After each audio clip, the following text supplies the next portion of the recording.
Bonjour.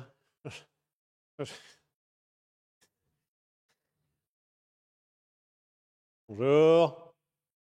Vous m'entendez? Bonjour. Est-ce que vous entendez Arthur au même volume? Bonjour. Comment ça va? Ah ben on les... Hop là, attends, pardon. Ah oui. Voilà. Comme ça solutionne le problème, Joseph. On va voir un débat effectivement sur les nouvelles chaussures de sécurité. Il n'y a aucun débat. Mais elles sont trop bien. Non, Joseph, il n'y Elles a sont aucun incroyables. débat. Jusqu'ici, il y a une unanimité sur les nouvelles chaussures de Joseph. Alors, C'est attendez. cette caméra-là? Oui, c'est cette Oui, caméra-là. c'est cette Regardez. caméra-là. À ce niveau-là, je suis planqué, on peut pas les voir. Mais on va faire un sondage. Merci beaucoup pour les subs. Et ah oui, tu veux vraiment que ce soit en grand, quoi. Ah bah t'inquiète, je les vois comme ça tous les jours, donc il n'y a pas de raison qu'il n'y ait que moi qui souffre. Approche-toi un peu. Là, Non, recule un peu. mais tu sais pas où est. Voilà, comme ça. Hop, caméra 1, je vous en prie. Mais c'est des chaussures de sécurité. Oh waouh. C'est de la merde. Elles sont trop bien. Non, elles sont horribles. Mais si. En Elles chaussures de sécu, sont c'est trop agréable. En plus. Horrible. Ça me dégoûte, ça me dégoûte. Mais non, mais Non, c'est immonde. Mais C'est immonde, c'est Joseph. l'orteil qui vous choque. Tout le monde qui a vu ces chaussures, absolument tout le monde, à l'unanimité, a dit que c'était dégueulasse. Mais non, elles sont pas mal. Attendez. Hop là. En vrai, ça va, non? Moi, je les trouve cool. J'ai vomi. Mais non, mais Je confirme, c'est horrible. attendez, on va faire un sondage. Est-ce qu'on peut faire un sondage? Plus on les voit, pire c'est. Attendez. Tiens, Arthur, je te laisse écrire le nouveau sondage. Le temps que les gens s'installent. Je suis navré, mais moi, je trouve qu'elles ont un petit flow quand même. Chaussures orthopédiques. Non, mais oh, sérieusement, non, mais peut-être pas déconner. Ah non, c'est bon, le sondage est fait. Quelqu'un, c'est bon, Arthur. C'est annulé. Yes. Et tu peux D'accord. le dépiler ici. Naruto sur 20, j'ai envie de vomir, je veux les mêmes. Qui Ah. a voté, qui voulait les mêmes? Quelqu'un a mis ça? Quelqu'un. Dites-moi les scores. Elles sont pas mal. Non, je me mets... 2 personnes qui veulent les mêmes. Cassez-vous de ce stream, dégagez d'ici. C'est pas un Putain, placement de et produit. ça y mais- est, il y a tout le monde qui veut les mêmes maintenant. Il y a Ah, 32 personnes qui veulent les mêmes. Non, ah, voilà. mais arrêtez de bouffer de la pizza radioactive. Elles sont pas mal en vrai.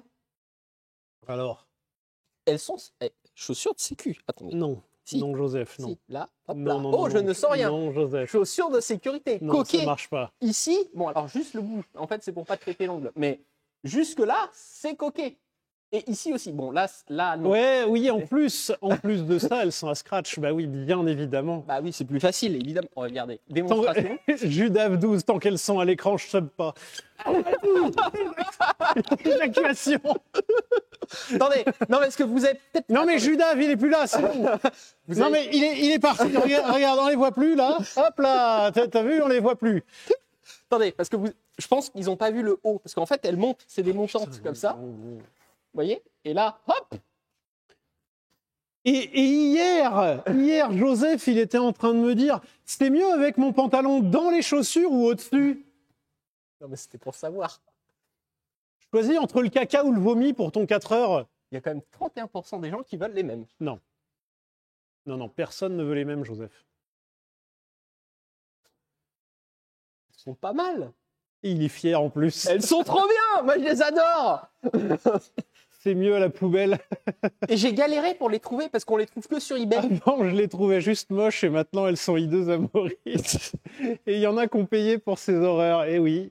Et attendez, regardez. Petite sécurité en plus pour qu'on me voit dans le noir.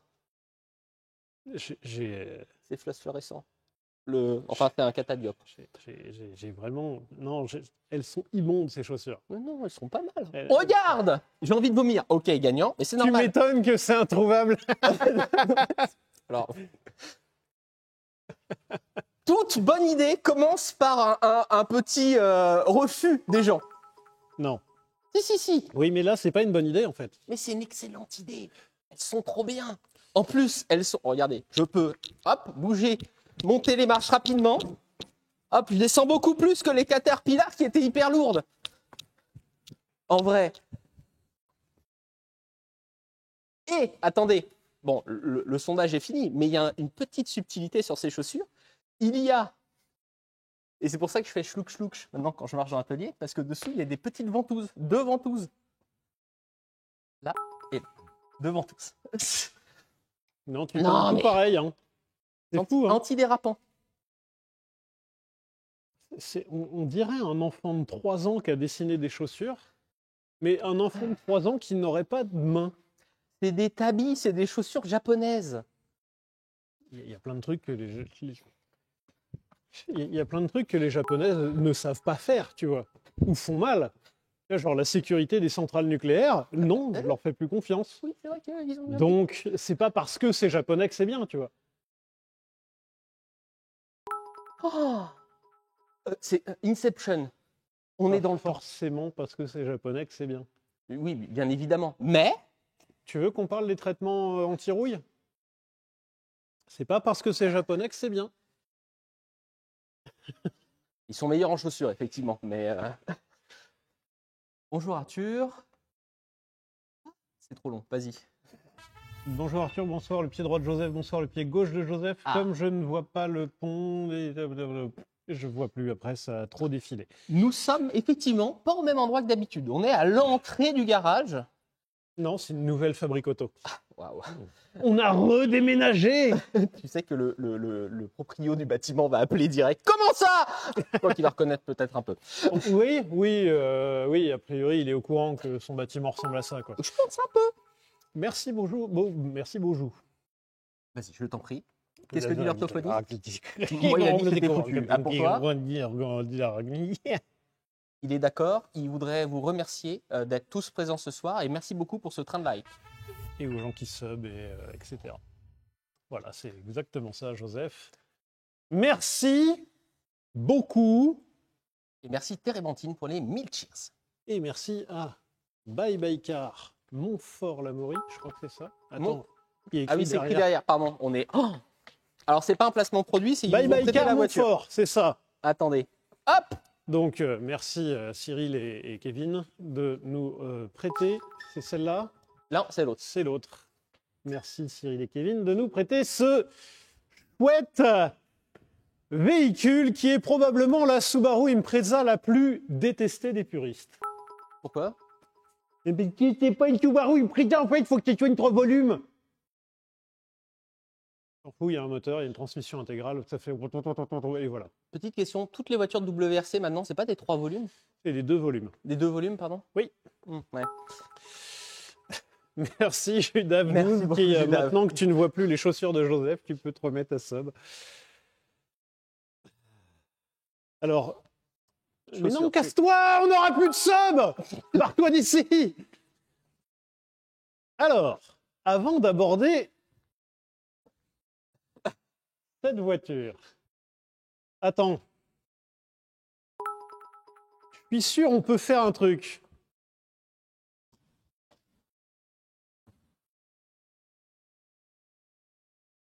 Je sais pas si vous voyez ce qu'il y a sur la remorque.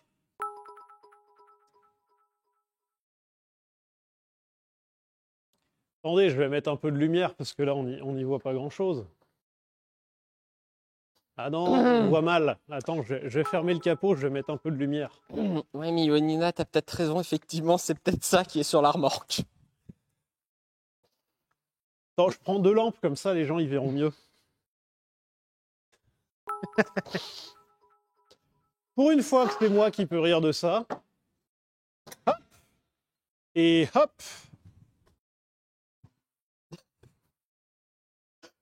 Alors, le plan me fait un peu rire.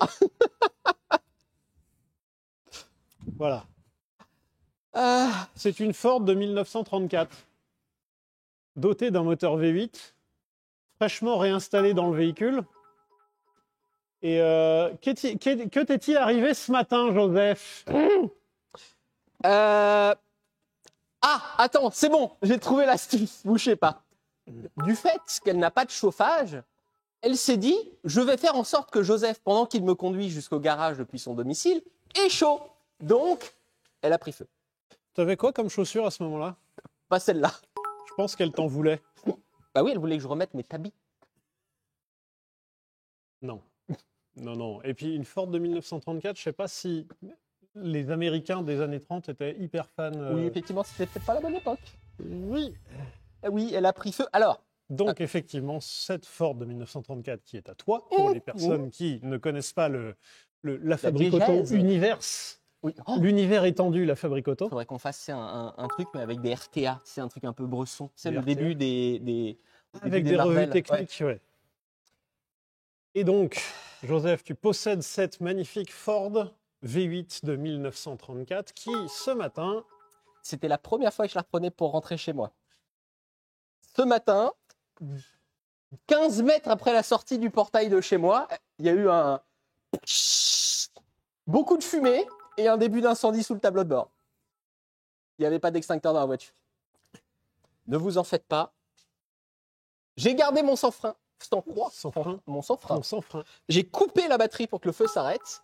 N'ayant pas d'extincteur, parce que l'extincteur était chez moi à une vingtaine de mètres, je me suis dit, tentons le tout pour le tout. Je me suis préparé, j'ai ouvert les portes et machin, coupé le courant et j'ai fait... Et ça a marché. Alors, si je peux apporter une petite précision. Tu connais le prix du bip de ton portail? Non, en plus, ça, c'est les clés de secours, parce que j'avais oublié les clés... Oui, bref. Oh. Petite précision. Joseph, l'origine du feu dans ta voiture était de quelle nature? Électrique. Pardon, répète. Un truc. Électrique. Oui, voilà, de manière intelligible, s'il te plaît. Électrique. La spécialité dans ce garage, c'est... L'électronique. Et l'électricité. Les cordonniers sont les plus mal chaussés. Bah, J'ai 3 bagnoles à moi qui roulent pas. Oui, ouais. Mais ce qui est un peu marrant, c'est que cet aspect électrique de la voiture a été fait par l'ancien propriétaire. Et plusieurs fois, on s'est tous dit, on a dit donc, c'est vachement de la merde, il faudra un jour qu'on passe un peu de temps dessus, parce que là, les fils entortillés avec des riselantes bien serrées qui se baladent, ça risque de prendre feu. C'est vrai que quand on a remis le moteur et la boîte dans la voiture, parce qu'on a fait ça en off, je ne vous cache pas, et c'était pas plus mal de faire ça en off, parce qu'il y a eu 2-3 insultes quand même. Parce que, effectivement, on a beau dire, ouais, dis donc, les voitures modernes, il n'y a pas la place pour bricoler et tout ça. Vous en faites pas. Alors, des voitures de 1934, il n'y a aussi pas la place, mais en plus de ça, il y a 90 ans de graisse et fluide et boue et produits divers qui et sont la graisse posés sur conserve le le châssis. châssis.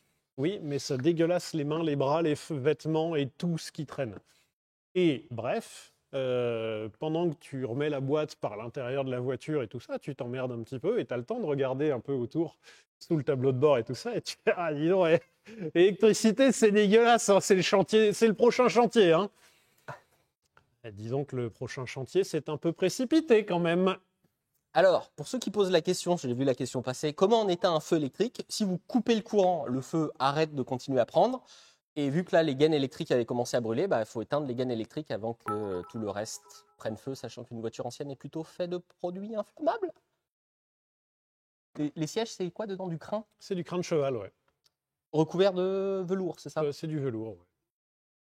Faire du velours à base de coton et de laine et tout ça. C'est que des trucs qui crament. Il n'y a pas d'isolant dans la voiture. Il y a des moquettes, mais... Comment dire? Beaucoup de chance, hein? C'est-à-dire que quand tu m'as appelé ce matin, moi j'étais sur la route, je venais de livrer une voiture.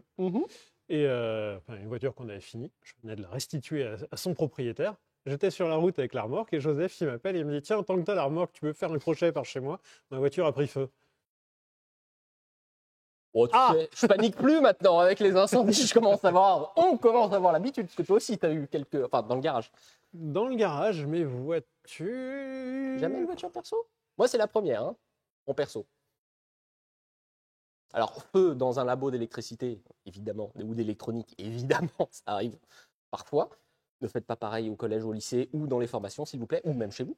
Mais dans ma voiture, c'était la première fois. Ouais, moi j'ai jamais eu ça, à part dans des vidéos ou des trucs Oui, comme oui, ça. Genre, dans le garage. par exemple, une vidéo où on arrive sur un circuit avec une voiture et on dit, alors écoutez les gars, il y a 2 règles sur ce circuit. Et on sera Et intransigeant on dessus. sera intransigeant dessus. Si une de ces 2 règles est rompue, pas d'huile sur la piste et pas de feu. Guess what? Elle a fait les deux. On a fait les 2. Et Pardon, désolé. cela. On s'est excusé, ça s'est très bien passé. Et en plus, on a remarqué que leurs extincteurs étaient périmés. Ça aurait pu être dangereux. Coup dur. Donc, La Ford 1934 n'a rien, c'est juste le dessous du tableau de bord qui a légèrement pris feu. Je sais pas si on peut l'annoncer. Ah bah oui, bah tu m'étonnes. En même temps, moi quand j'étais dedans, au départ, j'arrivais même plus à voir si ça continuait à prendre feu tellement il y avait de fumée. Et j'avais pas envie de partir complètement parce que je voulais pas qu'elle prenne feu. Tu sais, elle partage entre le non, elle prendra pas feu et le. Il y a un voisin qui est sorti de chez lui en me demandant ça va, est-ce que j'ai vu de la fumée?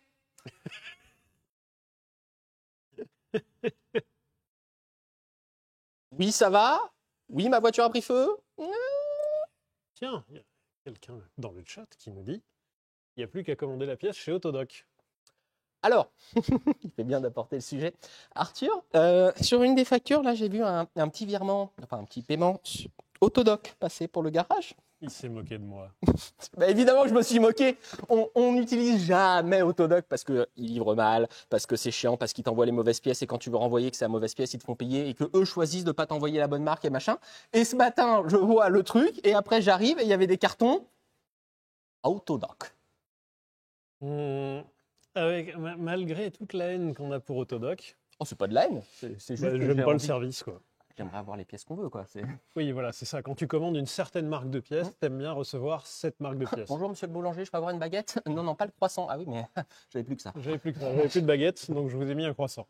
Ah bah, je vais pas le prendre alors. Ah, il y a des Il y a des frais de retour, Mm. et c'est à votre charge. Voilà, ça c'est le principe Autodoc.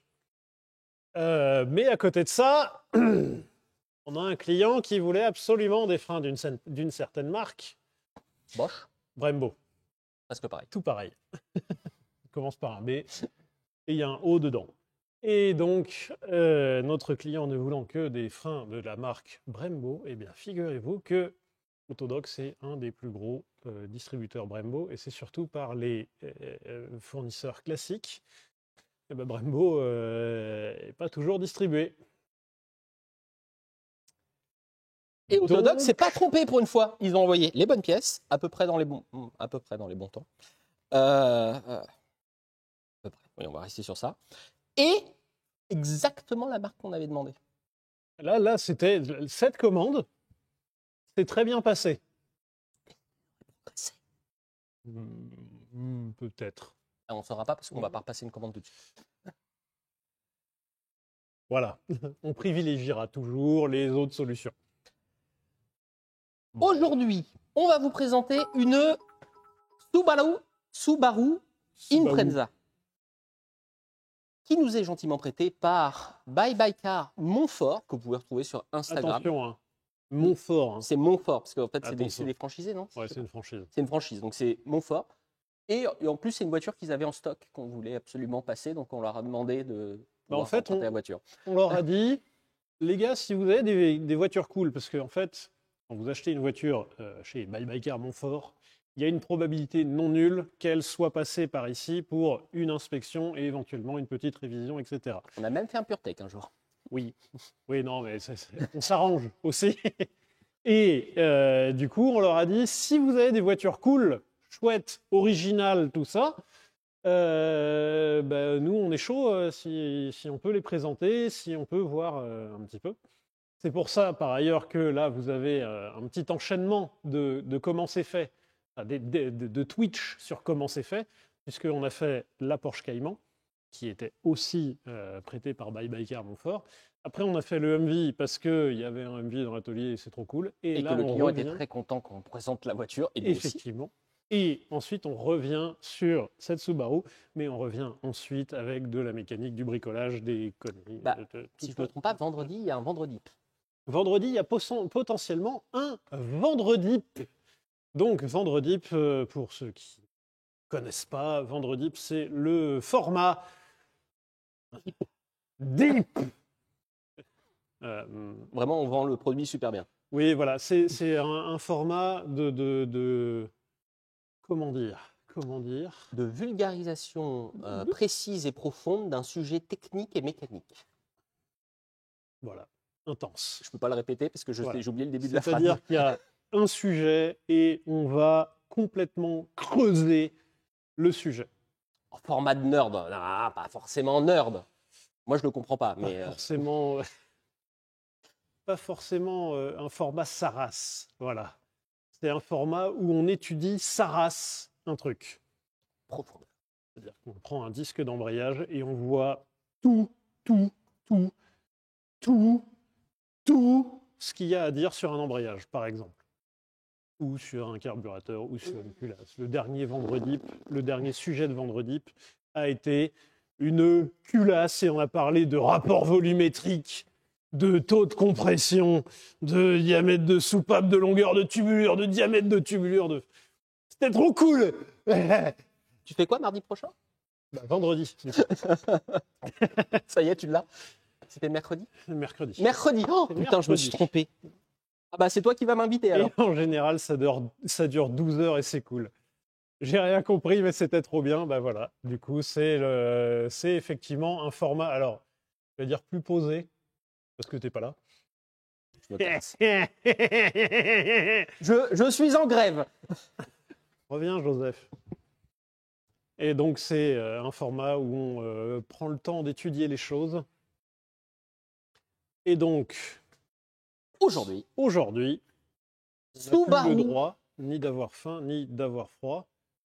Je ne sais plus quoi, c'est chacun pour soi. Je pense à toi, je pense à moi. On ne vous promet pas. Il ne doit pas avoir un chacun pour soi dedans quand même. Bah si tu décris le système où c'est chacun pour soi. Du verbe décrire. Oui, exactement. Bref, c'est basé. Subaru Impreza, le dernier en plus. La dernière, effectivement. Je pensais le dernier modèle, pardon. Oui. Ah pardon. Non, parce que enfin. Oui, enfin. Oui, parce qu'ils avaient un nom qui était vachement vendeur et qui parlait vachement aux gens. Et ils se sont dit, attention, qu'est-ce qu'ils se sont dit, Arthur? Donc cette voiture est une Subaru Impreza et c'est la dernière à porter le nom Impreza, puisque après c'est devenu Subaru WRX. C'est un peu con quand t'as un nom qui vend. Bah écoute, hein, qui sommes-nous pour juger? Des gros connards, donc du coup on va juger. Et alors Est-ce que donc tu peux faire un peu l'histoire de cette voiture, enfin du modèle, pas de celle-là, mais du. Alors Subaru. Ouais, alors. Du nom Subaru. Ça vient d'où? De quoi? Ça vient d'où? Alors, c'est très japonais comme truc, dans le sens où la marque Subaru appartient à un très grand groupe. Et en fait, la plupart des marques automobiles japonaises appartiennent à des très très grands groupes. Par exemple, Mitsubishi, c'est un grand groupe qui fabrique d'autres trucs, notamment des blocs de clim. Ça, j'adore. La première fois que j'ai vu une clim Mitsubishi, pour moi, il faut que ça soit une Lancer Evolution 8, tu sais. Voilà. Faut un aileron sur la clim. Et en fait, c'est ça qui est marrant, c'est que souvent les marques japonaises, l'automobile, enfin, quand c'est pas les beaucoup plus gros constructeurs, l'automobile, c'est une activité annexe, entre guillemets. Et c'est ouf de dire, l'activité annexe, c'est construire des bagnoles. Vous prenez Hyundai, alors qui est coréen pour le coup, mais Hyundai, son autre activité, c'est de construire des cargos. Bah, là, je comprends un peu plus. C'est un des plus gros chantiers navals du monde. Mais si tu arrives à fabriquer un bateau, tu peux fabriquer une voiture. Eux aussi. Fuji Heavy Industries, c'est aussi des fabricants de bateaux. Les mecs se disent, ouais, je vais fabriquer des cargos de 300 mètres de long et des bagnoles de rallye. Voilà. pourquoi pas, hein. Quant à l'outillage, ça n'a aucun sens. Ouais, vous avez vu, mon bateau, il est 4 roues motrices. C'est ouf, hein? Et il y a un 4 à plat dedans. Et donc, bref, en 88, donc en 1988, à la suite de petites initiatives à droite à gauche d'indépendants, donc pas du tout sponsorisés par la marque, en rallye, puisque une des spécialisations de Subaru, c'est la transmission intégrale. Ce sont les 4 roues Morris, les roues avant et les roues arrière qui propulsent le véhicule. On appelle ça les 4 roues Morris, hein. Et du coup, ces gens, constatant que leur véhicule en conditions d'adhérence précaire était plutôt intéressant, se sont dit il y a moyen, je fais la course. Pardon ? On va faire des cargos. Oui, on va faire des cargos. Ça, c'est l'étape 2, ça. Alors, ce qui est fou avec l'humain, c'est que de manière générale, tant que le truc roule, il y a moyen de faire la course. Et genre, il y a des courses de Solex, il y a des courses de trottinettes électriques. Attends. Quand les avions ont apparu, on a fait des courses d'avions. Quand Oui. les bateaux ont apparu, on a fait des courses de bateaux. Ouais. Quand les vélos sont apparus, on a fait des courses de vélos. Oui. C'est pas qu'une question que ça roule ou que c'est un moteur dedans. Ouais, mais c'est ça qui est marrant, c'est que parce que quand vous regardez vraiment les premières Subaru, c'est une espèce de fourgonnette 4 roues motrices. Et t'as des mecs qui ont fait ça ferait un super véhicule de course. Tu veux que je te rappelle comment on conduit les utilitaires J'étais justement en train de me dire, il y a plein de chauffeurs-livreurs qui sont vachement dans cet esprit-là. Ils voient Renault Master, super véhicule de course. Je te rappelle que tu m'as appris à passer des vitesses à la volée sur un camion de location. Hein. Un Ford Transit dépanneuse. Et du coup, constatant que certaines de ces voitures, genre les Subaru Leon, ça ressemble à rien. Ils sont pas fait embrouiller pour le nom?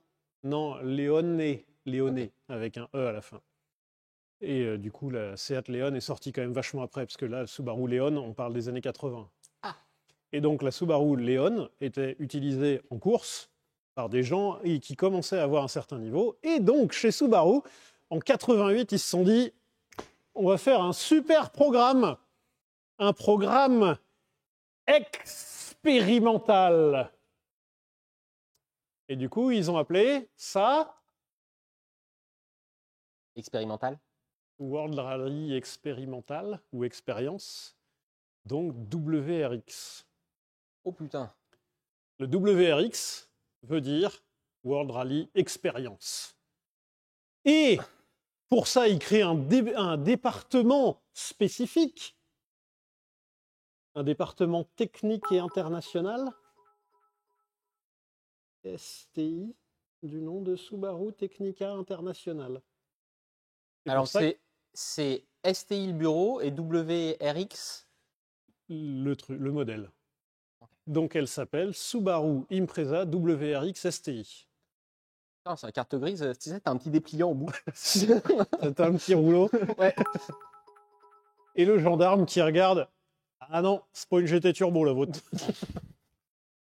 Et donc, effectivement, celle-ci est la dernière Impreza WRX STI, puisque les versions ensuite ne s'appellent plus Impreza, mais s'appellent uniquement les Subaru WRX.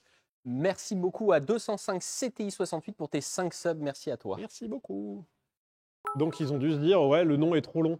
C'est chiant. Rien qu'en termes d'encre, on n'est pas concurrent. Peut-être les cartes grises c'était plus cher parce qu'il y a le dépliant. Parce qu'il y a le dépliant. Petite question, moi c'est le bleu. Pourquoi ils sont tout le temps bleus? Pourquoi ils ont. Enfin, il y a une raison? Ou là je te viens de te poser une colle? Parce qu'une Subaru, pour moi, c'est bleu avec les jantes dorées. Ok? D'où ça vient? Colin McRae a trop gagné avec cette couleur-là, ils l'ont gardé? Oui. Non, sérieux? Moi, je vois que ça. Hein. Alors, il y a eu les toutes premières versions bleues avec les jantes dorées. Je crois que c'était un sponsor qui s'appelait 555. Un sponsor de clope, il me semble. Wow.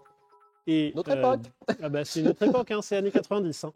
Et donc, ils sponsorisaient Colin McRae. Et du coup, les premières versions, effectivement, avec ce sponsor-là, c'était bleu avec les jantes dorées. Je pense que c'était pour que les voitures soient reconnaissables. Ça marche. Et résultat, les voitures, elles ont été reconnaissables. Et après, du coup, effectivement, toutes les Subaru engagées en rallye, enfin la plupart des Subaru engagées en rallye, elles étaient bleues avec les jantes dorées. Et Alors, voilà, vite très subjectif, moi je trouve ça cool, mais bon, après c'est. Bah, ça fait partie des trucs que tu trouves cool par rapport au passif. Oui.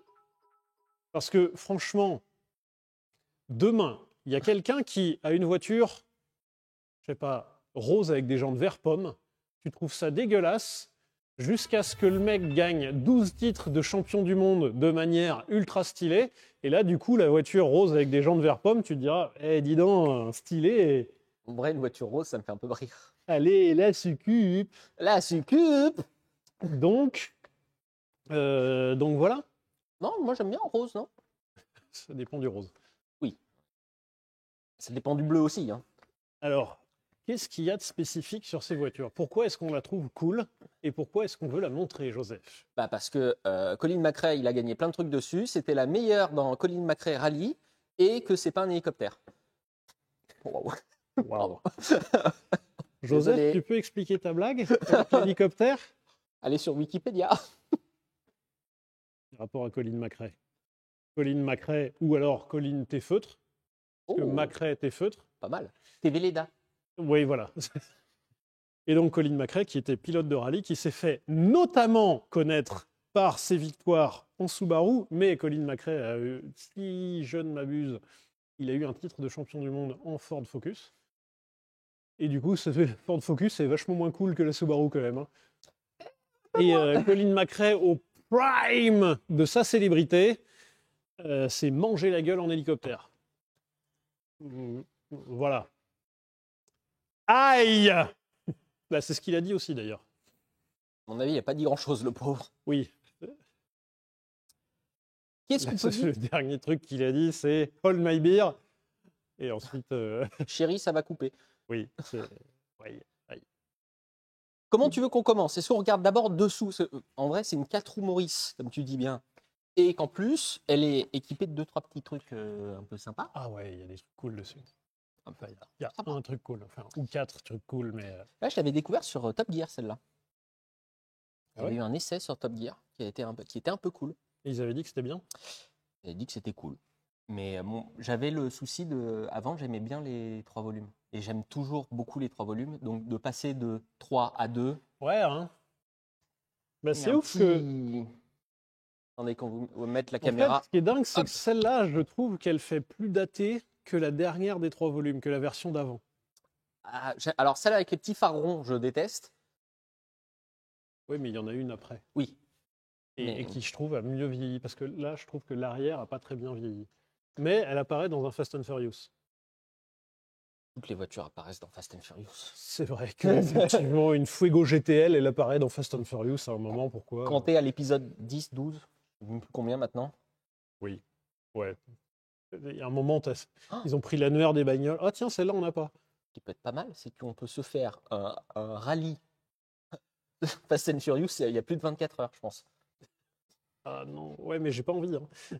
Ça me ferait un peu rire. Et donc, oui, les spécificités, pourquoi qu'est-ce qu'on regarde que cette voiture, elle est cool? Pourquoi est-ce qu'on considère que cette voiture est cool? Parce qu'en fait, déjà, c'est la seule Impreza en 2 volumes. Donc, c'est la seule en hatchback qui n'a pas de coffre, qui a un haillon. Et par ailleurs, c'est surtout, en fait, les Subaru Impreza WRX, enfin, les Subaru Impreza, de manière générale, ce sont des 4 roues motrices. Sur une voiture, enfin, c'est globalement le gabarit d'une Golf, hein. Alors, les 3 volumes, elles sont un peu plus grandes, voilà. Mais bon, ça reste quand même des voitures, je sais pas, civiles, Oui, genre de la voiture de tous les jours. C'est gabarit, alors j'allais dire Audi A4, mais Audi A4, elles sont aussi en 4 roues motrices. Et Arrêtez de me contredire, ça me saoule. pour ceux qui se posent la question, 3 volumes, ça veut dire que derrière, il y a une malle. Voilà, il y a un coffre. Là, il n'y a pas de malle, c'est coupé, c'est un 2 volumes. Parce que ça fait 1, 2. Tandis que si vous avez la même chose derrière, ça fait 1, 2, 3. Bah, si tu mets la caméra principale, je pense qu'on voit la Volvo à côté. Ah, pas con ça. Et la Volvo, elle, est une 3 volumes. Alors c'est... Hop. Attendez. Hop. Alors on la voit pas entièrement, mais vous voyez que là, il y a 3 volumes. Là, vous voyez un volume, un deuxième volume et un troisième volume. Un volume, deuxième volume, troisième volume. Alors que là, ici, un volume, un deuxième volume et c'est fini la voiture.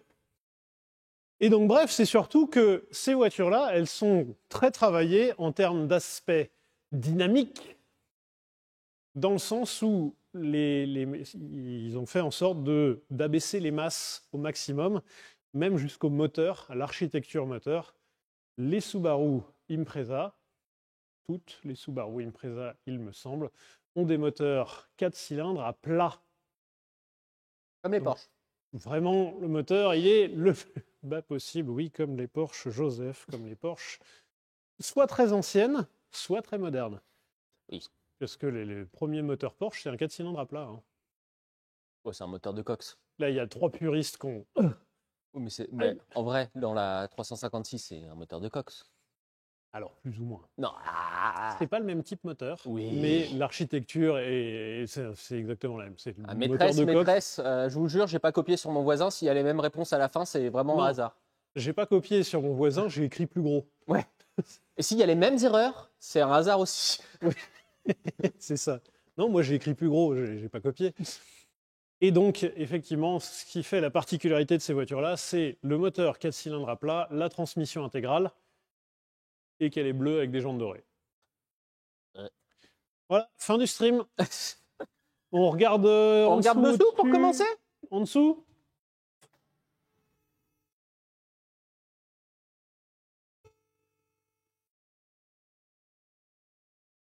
Alors, c'est pas le même type de pont, hein.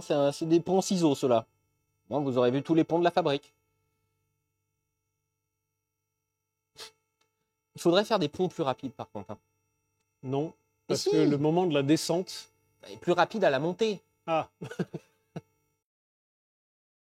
Parce que là, vraiment, on se fait chier. Moi, tu sais que je commence des fois à avoir la flemme de lever les voitures à cause de ça. Je préfère les prendre un cric. ah oui. Non, mais là, t'as masterisé le truc, là. Ben non, mais t'as vu le temps que ça prend? Oui, bah ça va, c'est pas une horreur non plus. Ah, on est obligé de meubler, là. Ouais, bon, écoute. Et tu veux plus meubler avec moi, Joseph? Ouais. Hop, alors attends, il y a un petit truc de sécurité sur ce pont. Vous en faites pas. Ah oui, pardon. Joseph va mourir très vite. Pardon. Alors, les lampes. Lampes, là. Ah, y a rien à voir. Alors oui, il y a des caches sous le moteur. Ah, les voitures modernes. Où ils cachent tout. Attendez. Alors, j'ai fait une petite bêtise sur les caméras, j'en profite. Tu verras, Arthur, elles sont plus dures à manipuler parce qu'elles étaient trop molles. Donc, j'ai resserré la vis sur le côté qui permet de faire que ce soit un peu plus mou. Et bah, sachez que ça se visse pas à fond. Voilà, comme ça, vous le savez. Fallait pas la visser à fond. Allez, hein, bisous. C'est pas cassé, il faut que je le répare. C'est pas cassé, j'ai besoin de le réparer. C'est pas une définition de cassé? Je te laisse avec la caméra de... Alors, va peut-être falloir qu'on retire le cache sous moteur. Parce que là, on voit que dalle, en fait. Non? Bah, je sais pas. Moi, Tu veux te mettre la caméra... C'est la caméra 2? Effectivement, c'est un très joli cache. Ouais, il y a un joli cache en dessous du moteur. Hein. Ouais, c'est un cache de qualité. Hein. Ah, les voitures japonaises, de toute façon, sur les plastiques, ils sont toujours très forts. Hein. On parle de tes chaussures en plastique aussi? Alors, en vrai, je me suis renseigné. Apparemment, elles sont ultra durables. Alors. C'est ta caméra qui renvoie là, Arthur, ouais. Quoi? C'est bon, tu as la caméra qui filme là. Alors, on voit rien là. Va falloir que j'enlève le... Je vais enlever le cache. Vous en faites pas, puisque ensuite on va voir, juste derrière, une boîte de vitesse. On a ici, parce qu'on a en fait la sortie des transmissions ici. Là, vous avez ce qu'on appelle plus communément un cardan. Ici, donc, vous avez un arbre de transmission ou un demi-arbre de transmission. Bien évidemment, vous avez le pote qui est en face, là. Mais ça, à la limite, c'est tout ce qu'il y a de plus standard. Ce qui n'est pas standard, ce qui est moins courant, c'est la gueule de la boîte de vitesse. Dans le sens où, en fait, on a la boîte qui est ici. Donc là, on va avoir le différentiel qui est derrière. Mais tout le contenu de la boîte va être derrière. ou devant, je sais plus, sur ces boîtes-là. Ouais, vous avez vu, hein, j'ai bossé. Hein. Attendez, j'essaye d'observer. Non, tout le contenu de la boîte est là, et derrière, effectivement. Merci, Merde. pizza ananas. Pour le sub. J'essaye de regarder. Alors, est-ce que dans le retour, On voit un cache. là, le bloc noir. Oui. Là, ici, c'est la boîte de vitesse. Là, vous avez la boîte de vitesse. Vous avez ici, là, une sortie de boîte. Et ensuite, là-dedans, j'imagine que vous avez une boîte de transfert. Que vous partez ensuite. Alors là, vous avez une ligne d'échappement, mais surtout, vous avez un arbre de transmission. Et cet arbre de transmission vous envoie dans un pont qui est derrière. Ce pont qui vous envoie vers un autre arbre de transmission.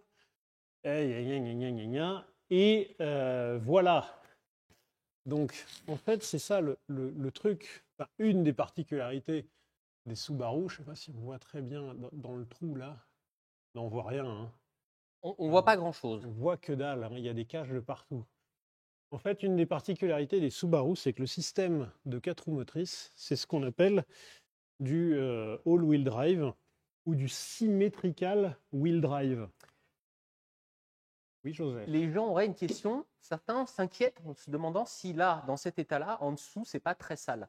Alors, c'est sale, oui, mais enfin, c'est une voiture qui roule, quoi. Bah, oui, là, on n'est pas sur quelque chose d'inquiétant, quoi.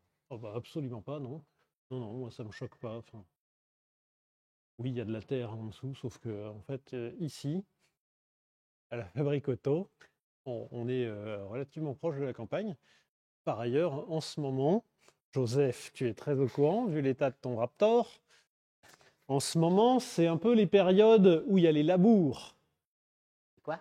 Les labours. On laboure le champ. Bah, c'est le moment où il y a les tracteurs dans le champ, quoi. Voilà, c'est ça.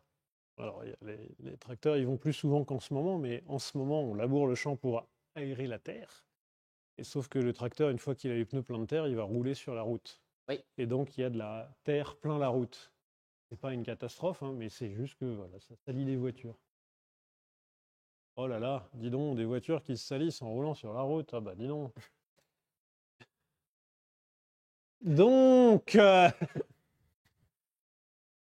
alors, en train avant, on a un truc, mais classique de chez classique. On a un train qui s'appelle un pseudo McPherson.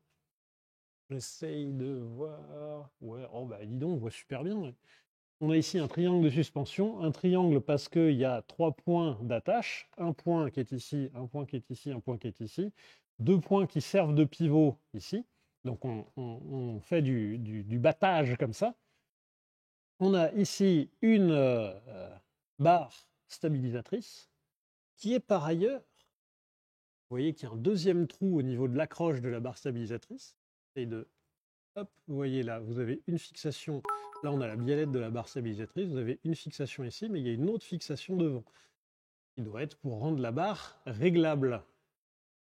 Et vous avez ici biellette de direction, là le cardan, et puis là, au-dessus, vous avez une magnifique pièce. Je veux rien savoir. La pièce là, cette pièce-là, ici, elle est sublime. Pardon? Ah ouais, non, mais tu la vois pas en vrai, mais la façon dont c'est usiné et tout ça. Quoi? C'est magnifique! Je pensais que tu parlais de l'amortisseur, là, à ce niveau-là. Bah, l'amortisseur qui est au-dessus, donc là, ici, le corps fileté de l'amortisseur. On a en haut le ressort en jaune. C'est-à-dire qu'on peut régler ça? Oui. Et on a en dessous, là, cette pièce-là, qui est une grosse pièce en aluminium, elle est sublime. Dans sa façon d'être fabriquée, d'être réalisée, elle est magnifique.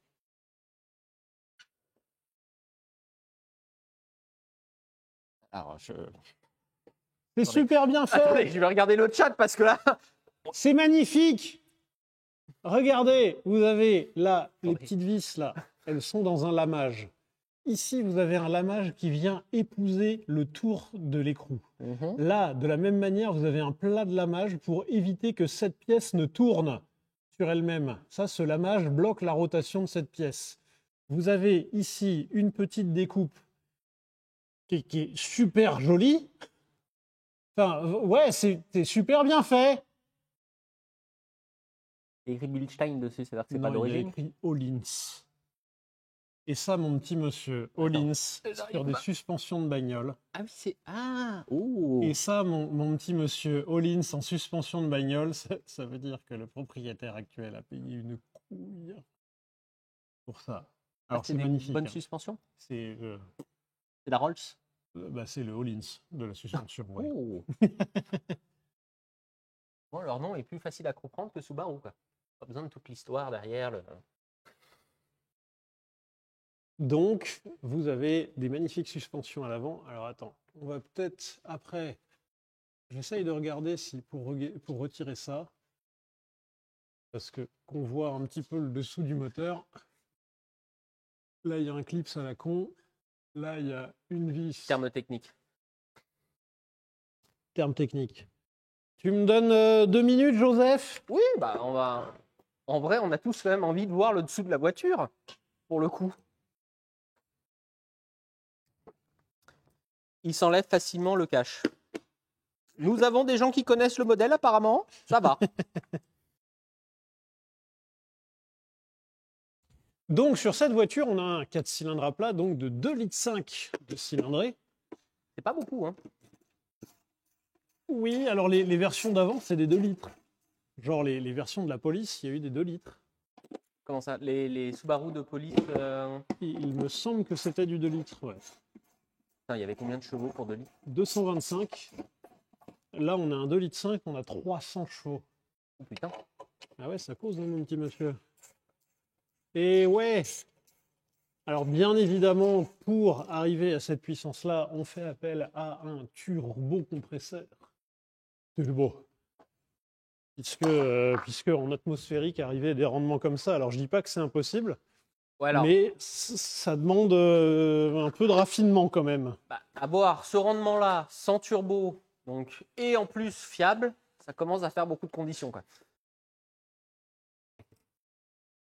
Pendant ce temps-là, il y a des Honda qui te sortent des 240 chevaux en 2 litres. Ils font en atmosphérique, sans turbo. Bah non, il n'y a pas de problème. hein. Comment ils font pour compter la cylindrée, d'ailleurs, sur un rotatif? Non, je parle de Honda. Oui, je sais, mais là, je viens de penser à Mazda. Alors, c'est un peu compliqué. Tu calcules tous tes volumes morts à un point donné de ta rotation moteur. Je suis en train de chercher un moteur rotatif pour un prochain vendredi. Calmez-vous. Si jamais vous avez un moteur rotatif à donner ou prêter, même à abîmer, on est OK. hein. Je suis preneur. Mais le chat l'avait demandé la dernière fois. Je me suis niqué les mains. Le chat avait demandé la dernière fois que qu'on puisse démonter un moteur rotatif. Ah bah voilà, on y voit quelque chose maintenant. Ah bah là, ça y est. Effectivement. Hop. Ah bah voilà, on y voit quelque chose.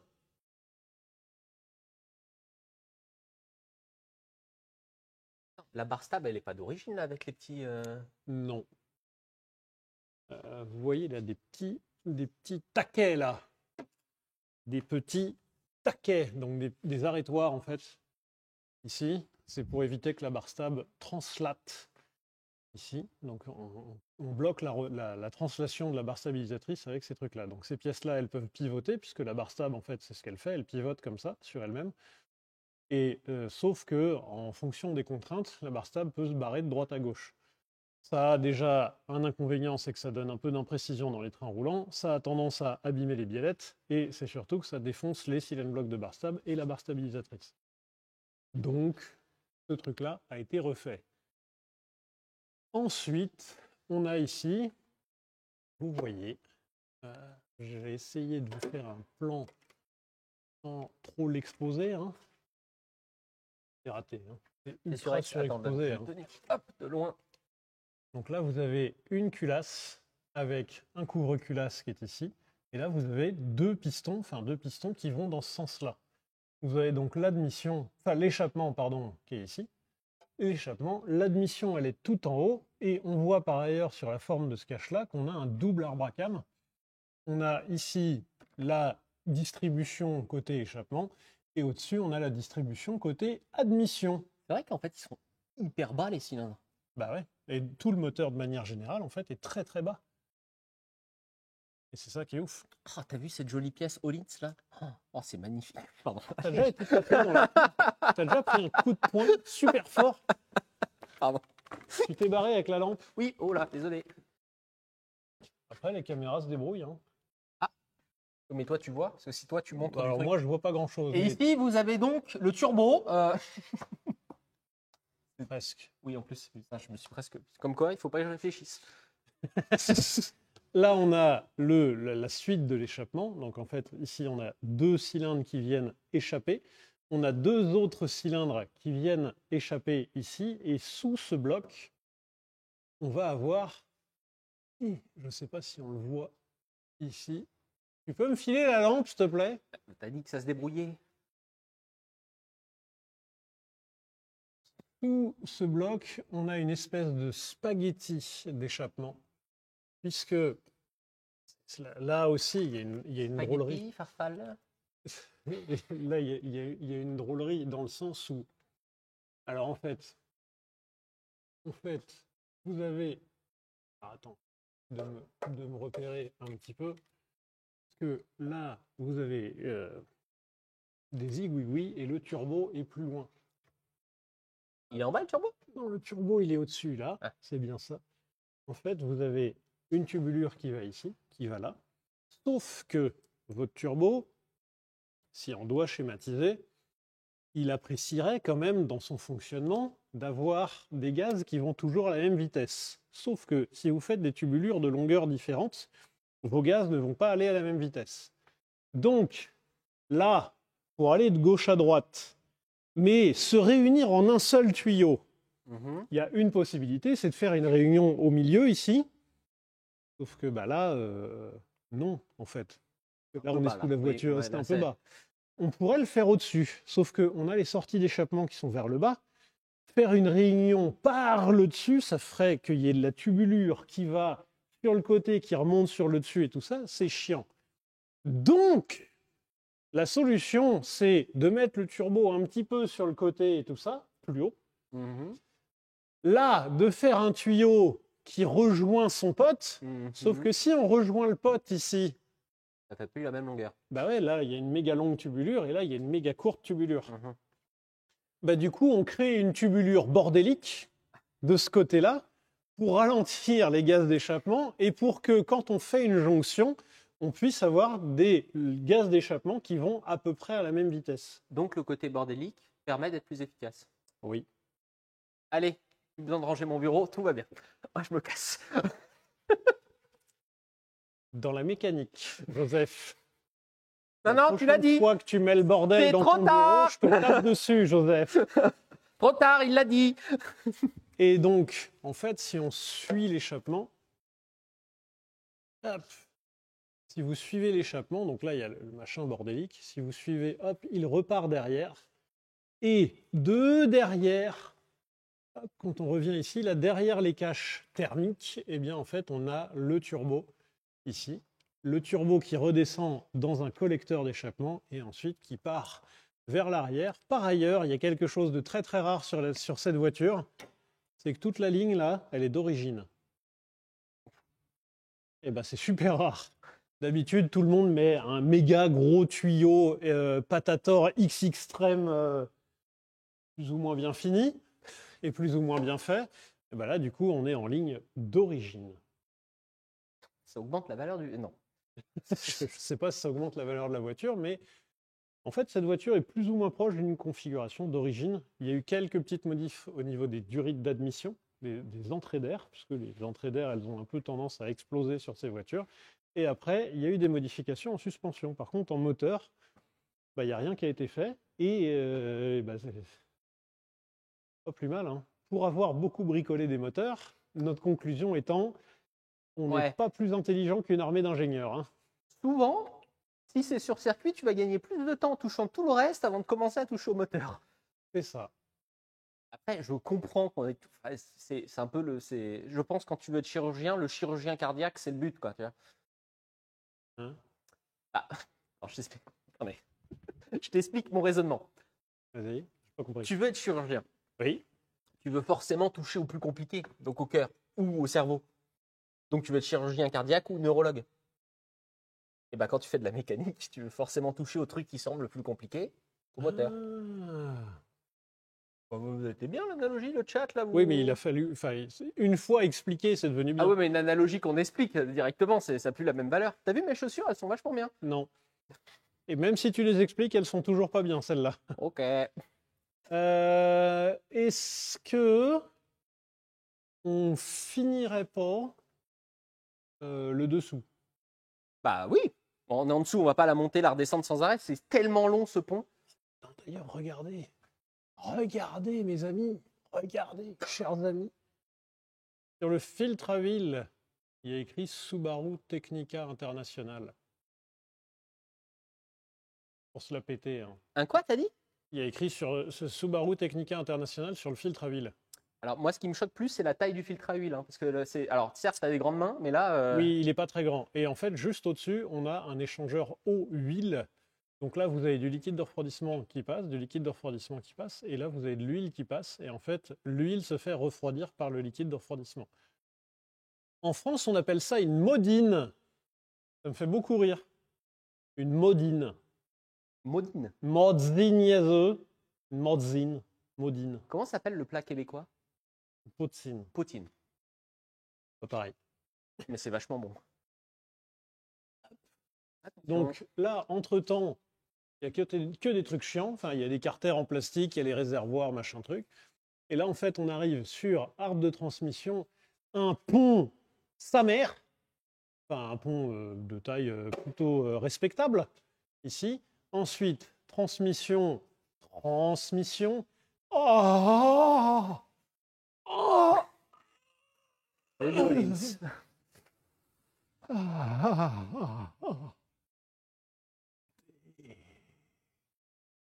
C'est des pièces magnifiques. Franchement. Ils vont nous ban, ils vont nous passer en hot tub directement. Et là, vous avez à nouveau une barre stabilisatrice à l'arrière, plutôt costaud, toujours avec ces mêmes petits blocages. Vous avez par ailleurs frein plutôt costaud. Vous avez du frein 2 pistons derrière. Il y a quand même 300 chevaux à arrêter. Devant, hein. vous avez du frein 4 pistons. Effectivement, il y a du gros 300 chevaux à arrêter. Et puis voilà, là, jolie jante quand même. Hein. Ah, jolie jante, hein. Waouh! Et avec des bons gros freins sa mère là-dessus.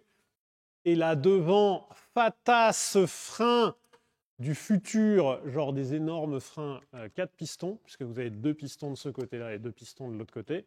Vous avez, comme on parlait la dernière fois, vous avez donc des disques ventilés, puisqu'ils sont espacés.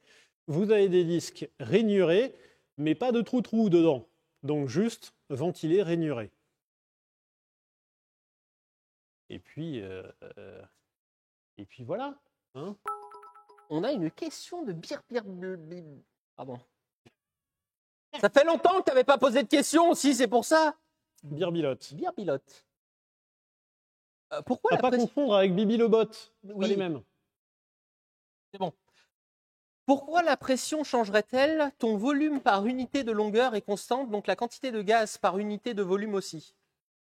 Quoi? Ça doit être par rapport au turbo. Hein? De quoi qu'il dit? Pourquoi la pression changerait-elle? Le volume par unité de longueur est constant et donc la quantité de gaz. Il dit qu'il n'y aurait pas besoin de faire plus long parce qu'en fait, même si ça ne va pas au même endroit, au même truc, à l'intérieur, ta quantité, comme l'intensité dans l'électricité, avec la loi des nœuds, ça fait toujours la même chose. Alors oui, ça, je crois que ça a un rapport avec la vélocité des pulsations d'échappement, dans le sens où quand tu ouvres une soupape, tu as beaucoup de gaz qui sort. Par contre, quand tu fermes ta soupape, tu n'as plus de gaz. Donc tu as ce qui s'appelle une pulsation d'échappement. Et vas-y, refais. Vous êtes une pulsation d'échappement? Voilà. Là, c'est une double, parce que du coup, c'est 2 cylindres, donc il y a une double pulsation d'échappement. Ben non, tu le faisais très bien. Il y en a 2. Donc il y a une vague ici. Et du coup, puisque en fait, il s'était rendu compte que si vous essayez de lancer la turbine de votre turbo et que vous foutez le bordel avec vos pulsations d'échappement, il peut y avoir un souci où votre turbine, au lieu de la lancer en vitesse, vous avez tendance à la ralentir. Pardon, j'ai lâché au début de la phrase. On recommence? Turbine de turbo, Oui. tes gaz d'échappement, ta vague d'échappement vient faire tourner ta turbine.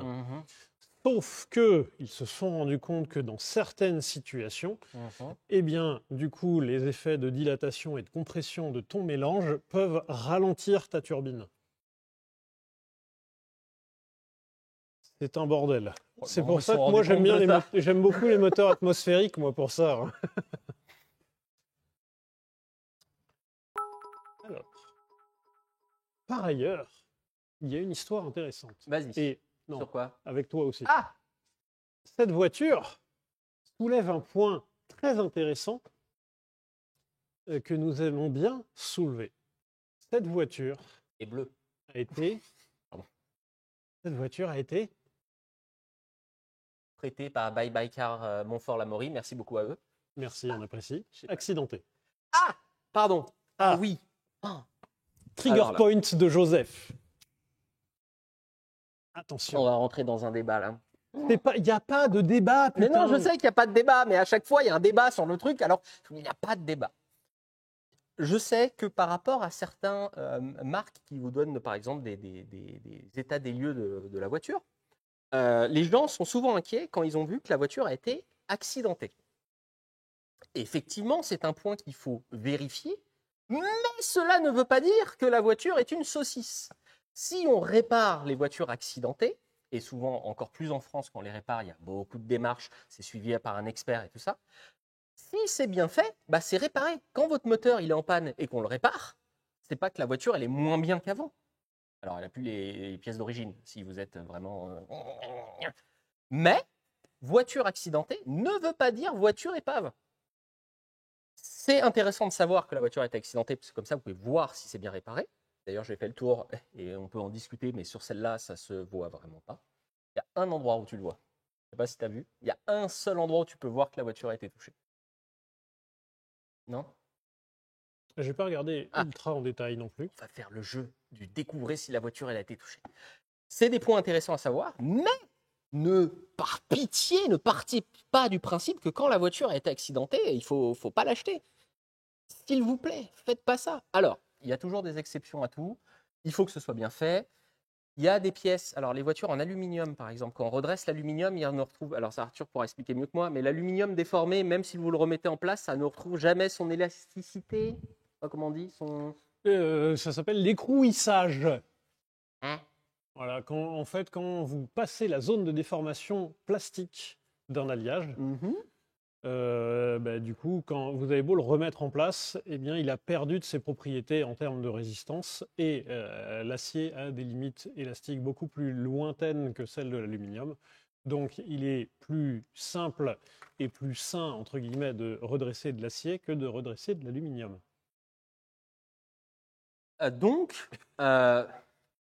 Ce n'est pas gênant. C'est très bien de le savoir et il faut le savoir, comme ça vous pouvez regarder si c'est bien fait. Mais arrêtez par pitié de dire la voiture elle a été accidentée, c'est une saucisse. Il y a des marques qui effectivement vous donnent des comptes rendus de si la voiture a été accidentée.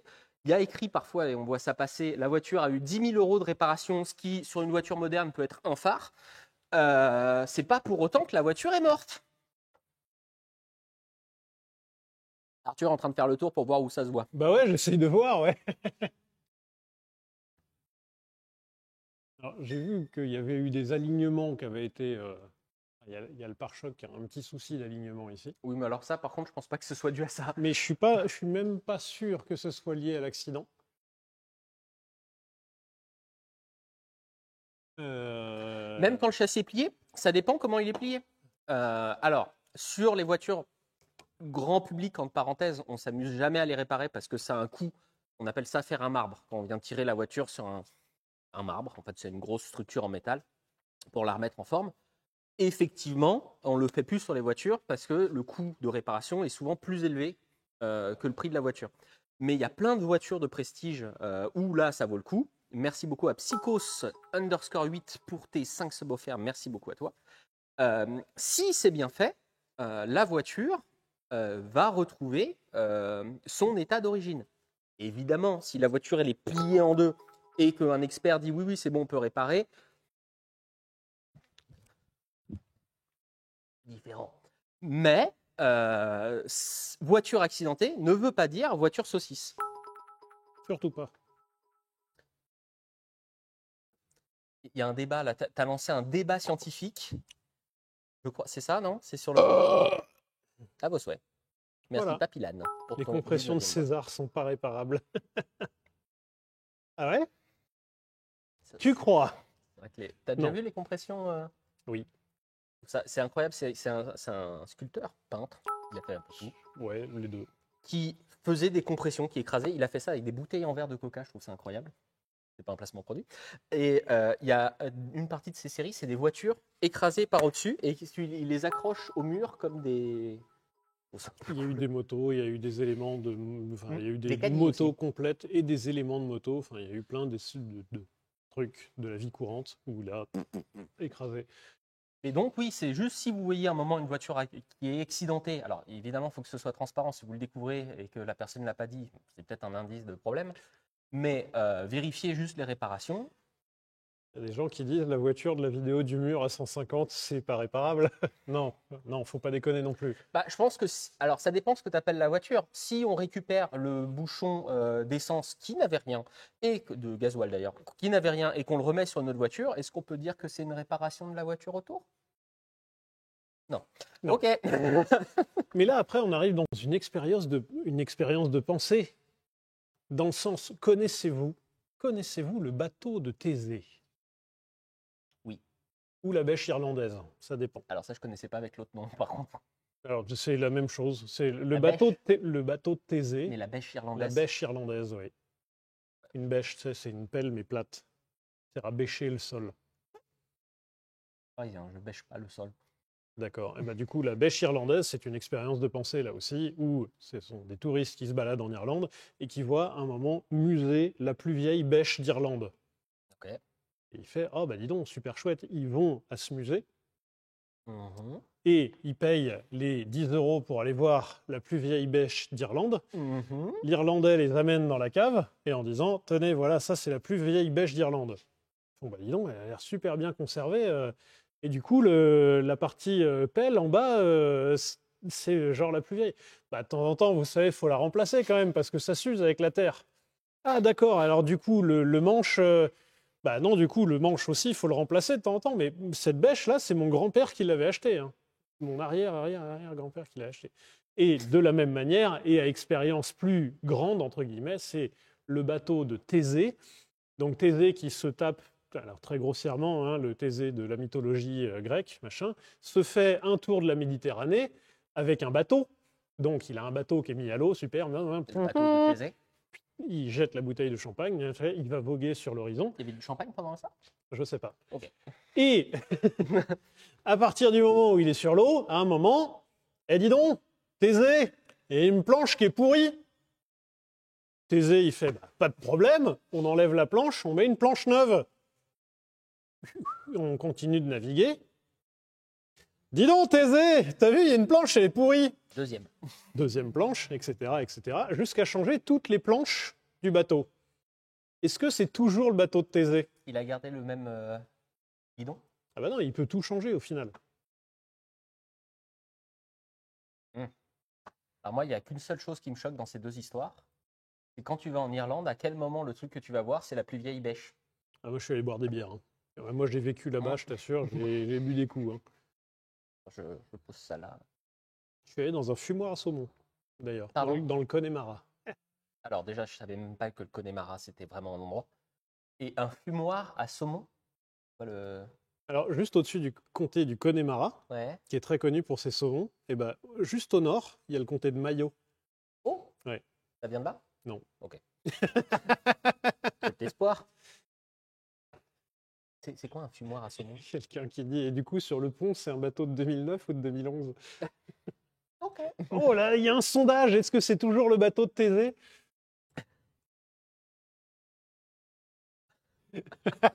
J'aime beaucoup ce Non, mais c'est une très grande expérience de pensée dans le sens où, effectivement, prenons l'exemple de la voiture du mur à 150.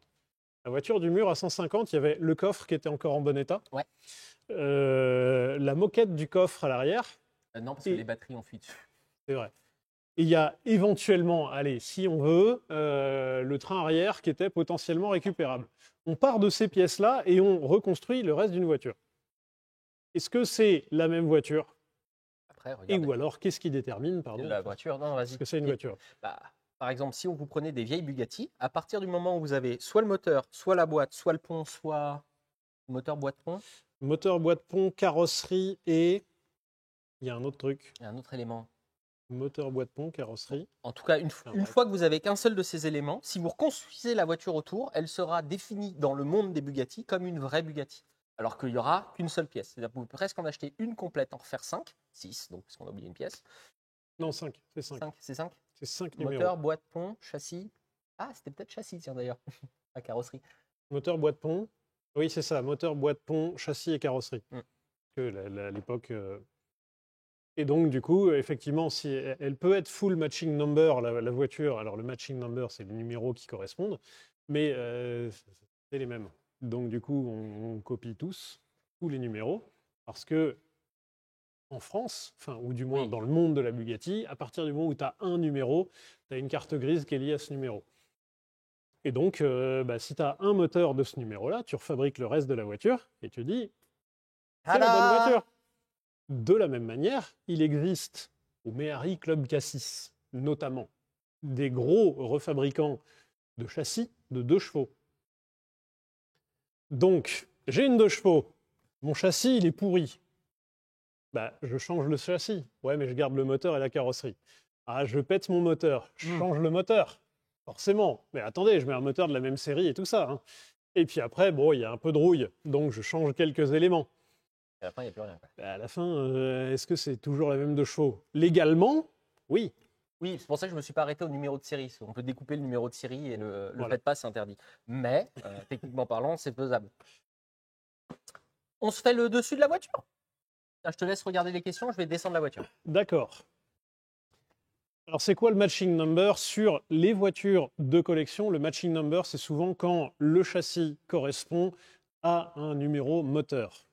Donc ça, c'est un grand truc. Souvent, en fait, sur le bloc moteur, il y a un numéro, et sur le châssis, il y a un numéro, et souvent, il y a une correspondance entre les deux. On va appuyer sur quel bouton? Alors, il faut allumer la console. Ok.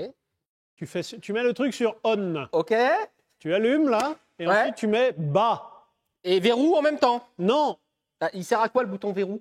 ben, pour verrouiller, mais là, on n'a pas envie de le verrouiller, on veut le descendre. Ok.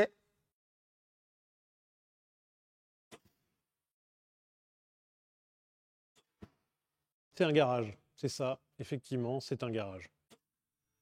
Pourquoi ça monte quand Mais j'appuie sur qu'est-ce que tu fais? Reste Mais- appuyé sur le bouton Mais il du monte bas. quand j'appuie sur descendre.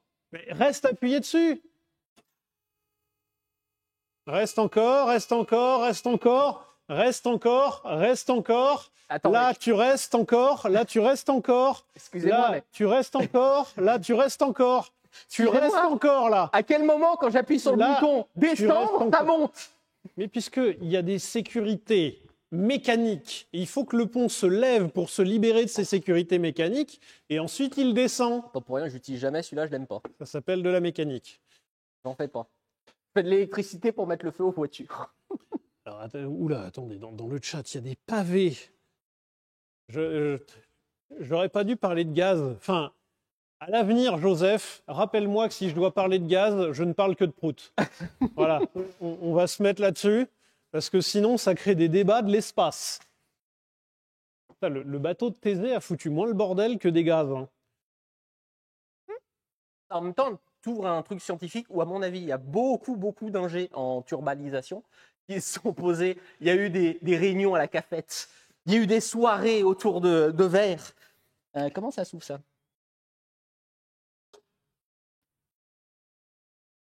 Tout. On voit rien. Attendez. Caméra 2. Ah, Arthur. Bonjour. Elle est un Hola. peu dure, la caméra, à tourner. Oui,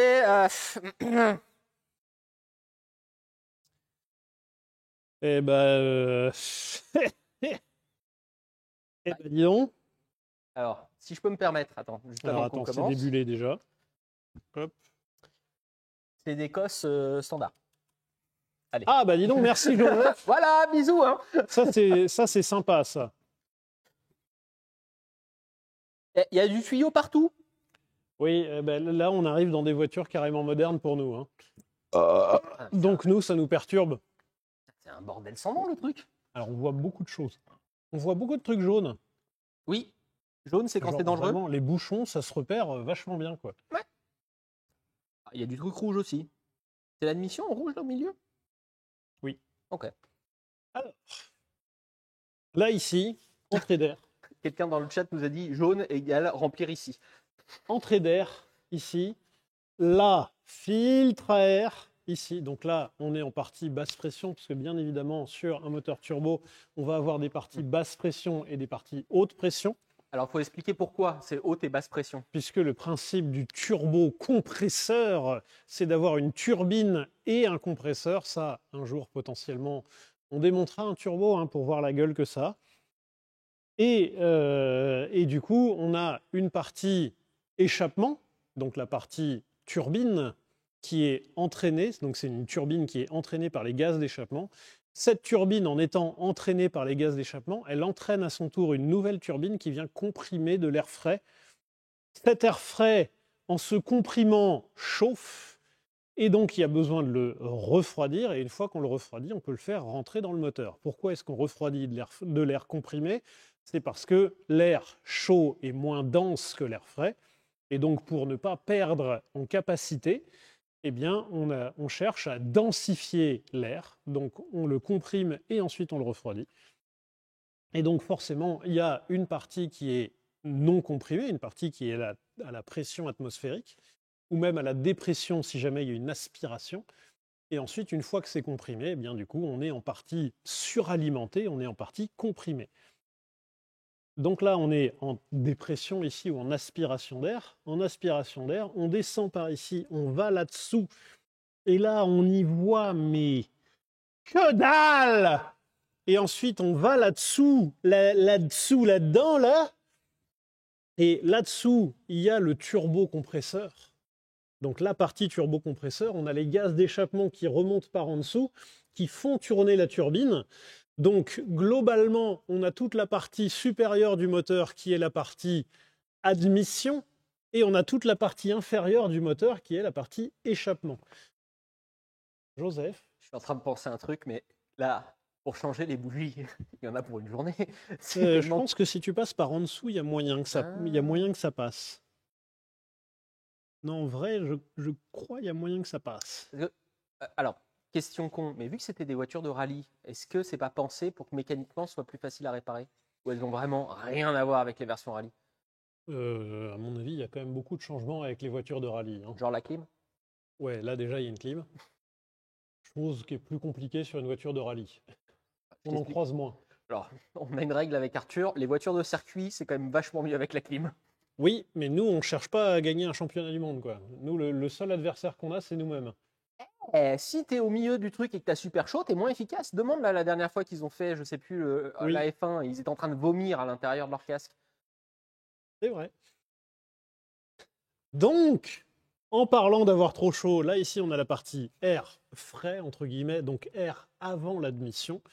On rentre ici en dépression et on ressort par en dessous de cette pièce-là. Et là, on a de l'air comprimé qui vient rentrer par le dessous de cette pièce, qui est refroidi ici parce que cette pièce, ça ressemble à un radiateur, mais c'est ce qu'on appelle un échangeur air-air.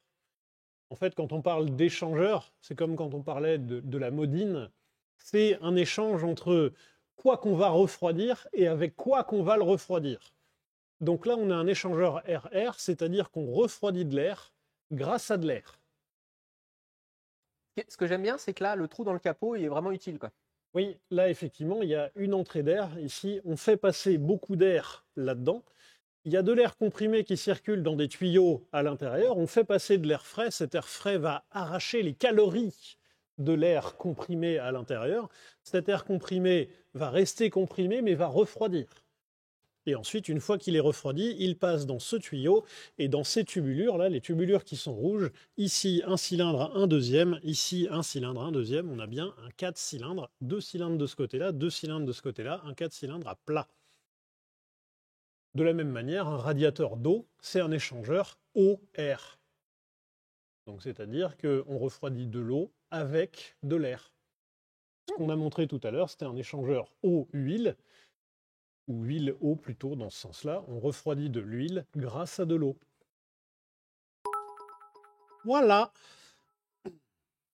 Alors, la disposition générale du moteur. Donc on a un moteur qui est longitudinal, ici, qui est dans le sens de la marche. Enfin, le vilebrequin est dans le sens de la marche. Donc, le vilebrequin, c'est une chaîne YouTube qui est décédée. Et en fait, vous avez donc le moteur, le vilebrequin qui est dans ce sens-là, donc le disque d'embrayage qui est juste derrière, la boîte de vitesse, la boîte de transfert, donc la boîte de transfert qui décide de la répartition entre les roues avant et les roues arrière. Qui c'est qui va recevoir la puissance? Et cette voiture-là étant une Symmetrical AWD, donc Symmetrical AWD, Symmetrical All Wheel Driven ou All Wheel Drive, c'est donc toutes les roues qui sont motrices de manière symétrique. C'est-à-dire que ça tourne tout le temps tout pareil. C'est-à-dire que le train avant et le train arrière reçoivent la même quantité de puissance. Okay. Mais, cependant, cette voiture-là est équipée donc d'un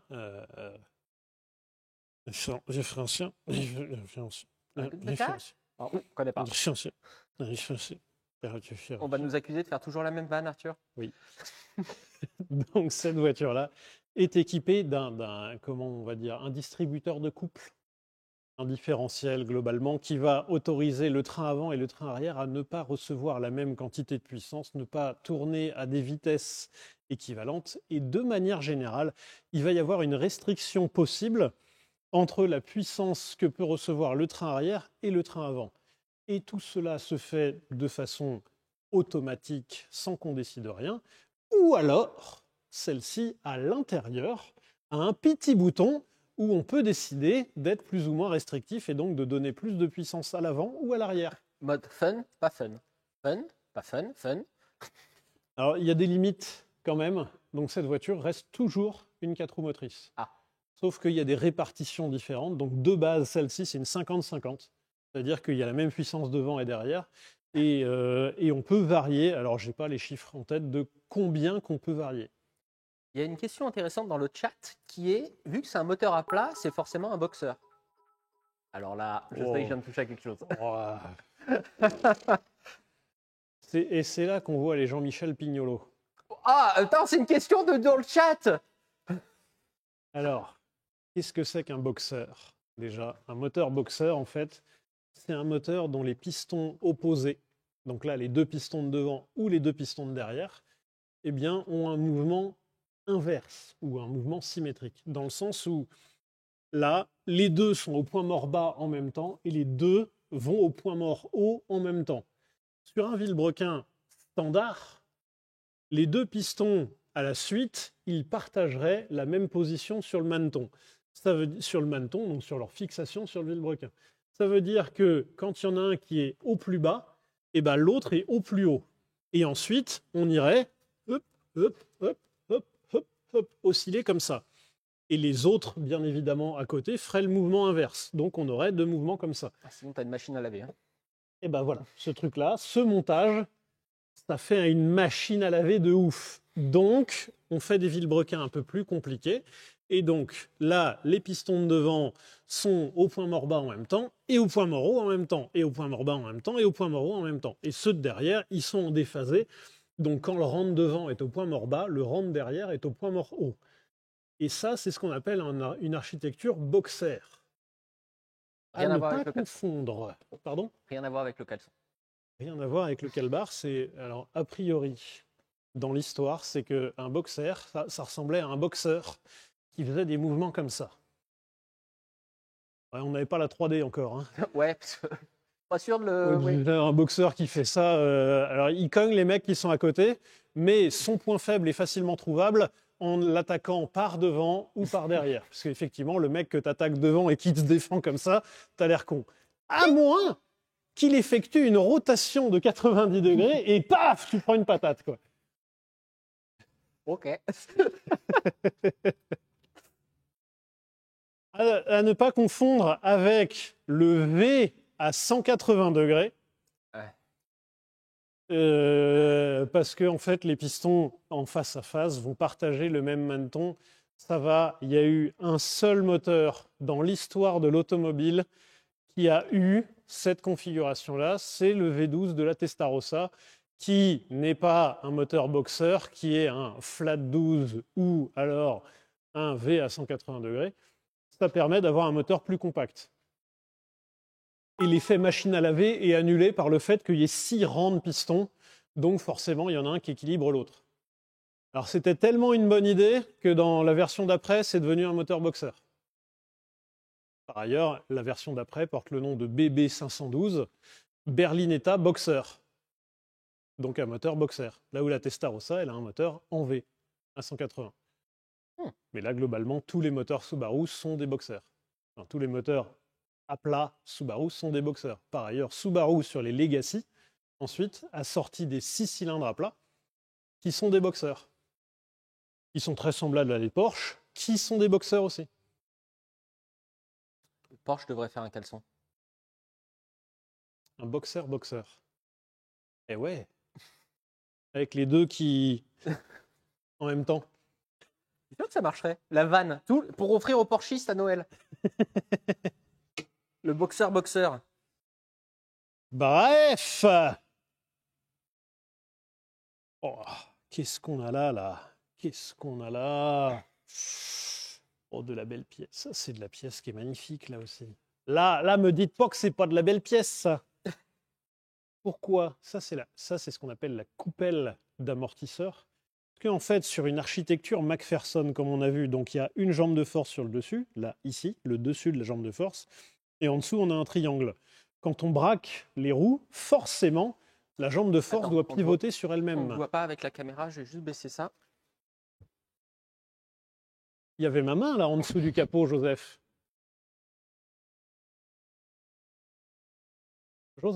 Il y avait ma main en dessous du capot, là. C'était pour qu'on te voit, parce qu'en fait, la caméra là, on ne te voit pas avec le capot vert, mais si je le ferme... Oui, mais si je le ferme, déjà, on voit plus ce qu'il y a dedans, et puis ce serait sympa, avant de fermer le capot, de me prévenir. Ah non. Parce qu'il y a ma main en dessous. Désolé.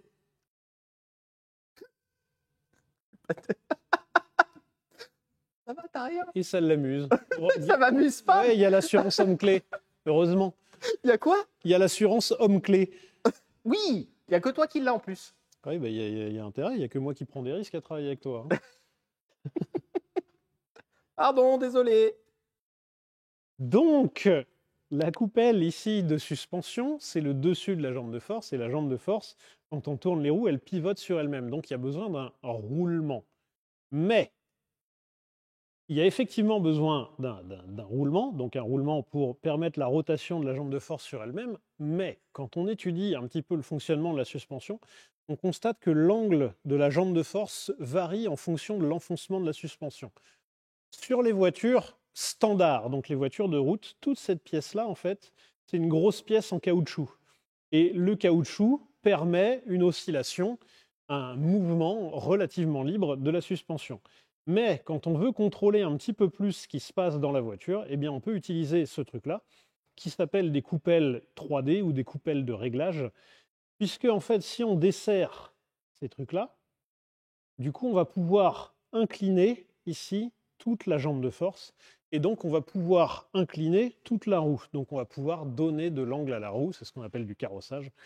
Et le mouvement du caoutchouc est remplacé par, là jusqu'ici, ce qu'on voit en dessous, c'est une rotule. C'est une très jolie liaison mécanique, la liaison rotule. Je maintiens. Collins, hein, si vous voulez à un moment offrir des suspensions à Arthur, je crois qu'il est chaud là. Ouais, c'est ouf. Hi, Collins, if you want to give me some free sets of suspension. C'est quel... Méga cher. Non, alors ça je me Suédois. doute. Suédois. Oui. Bah, faut le dire en suédois alors. Chris Prolls, Wow. Billy, Ok, allez, allez. Ikea et donc, bref, là, vous avez des coupelles de réglage. Donc là, on est au réglage minimum. Et si on se met en réglage le plus extrême, on défait les vis là, on pousse tout ça. Et la roue ici, donc là, vous voyez la roue avant, en fait, son axe ici va se pencher comme ça. En penchant ici, en mettant du carrossage, en ajoutant du carrossage, eh bien, on va... Oui, Joseph, il me fait des signes. Mais on te voit pas. Voilà. C'est bon. Donc, Enlève pas le bonnet, hein. on va incliner la roue comme ça. On va incliner la roue comme ça. En inclinant la roue comme ça, qu'est-ce qu'on va faire? En fait, on va anticiper la déformation du pneu. Dans le sens où, là, avec la roue droite, globalement, quand on va prendre un virage, le pneu va avoir tendance à s'écraser et on va avoir tendance à rouler sur les flancs du pneu. C'est pas bon. Donc, on va mettre de l'angle à la roue et quand le pneu va se déformer, eh bien, on va se mettre à rouler de plus en plus sur la bande de roulement et on va donc gagner en adhérence en virage. Pourquoi ils n'ont pas fait ça de manière robotisée? Alors, quand tu es en ligne droite, ça reste comme ça. Et dès que tu commences à prendre un virage, tout le truc fait. Alors, il y a eu sur les Williams, Ok. sur les Formule 1 Williams, tu sais, qui étaient équipées d'une Ah oui. suspension active et tout ça, elles avaient une géométrie active aussi. C'est trop bien ça. Ça a été interdit en Parce que Formule 1 Parce que c'était trop bien, quoi. parce que ça marchait plutôt bien quand Ce qui est même. marrant, c'est qu'en Formule 1, dès qu'il y a un truc qui est bien, Oui, bam. ça dégage. Pourquoi on ne fait pas sur les voitures du quotidien? Pourquoi on ne met pas du carrossage sur le quotidien, sur les voitures du quotidien? Parce que si vous roulez avec des roues qui ont un angle de ouf, quand vous allez faire un freinage d'urgence, bah, en ligne droite, votre surface de contact, elle est toute petite, c'est pas la largeur du pneu. Tu apprends tous les freinages d'urgence au frein à main pour te mettre de côté pour que ça freine mieux. C'est ça, dès que tu fais un freinage d'urgence, tu braques à mort. Ouais, comme ça, mon pneu extérieur, il y touche. Alors déjà, il y a cette solution-là qui est privilégiée en fait par les constructeurs. Le fait de dire que de toute façon, il vaut mieux privilégier la capacité de freinage de la voiture par rapport à sa capacité en virage. Deuxième chose, c'est aussi que c'est hyper désagréable de rouler avec des voitures qui ont beaucoup de carrossage parce que ça fait qu'en termes de suspension, la voiture va avoir tendance à suivre les irrégularités de la route. Et les routes étant faites Irrégulières. pour favoriser l'évacuation de l'eau, les routes, elles sont toujours en dôme. Donc, a priori, quand on est en France, on roule à droite de la chaussée. Et donc, en fait, la voiture, elle passe son temps à tirer à droite. Chiant. Ouais, c'est relou, ouais. C'est relou de ouf. Ça va?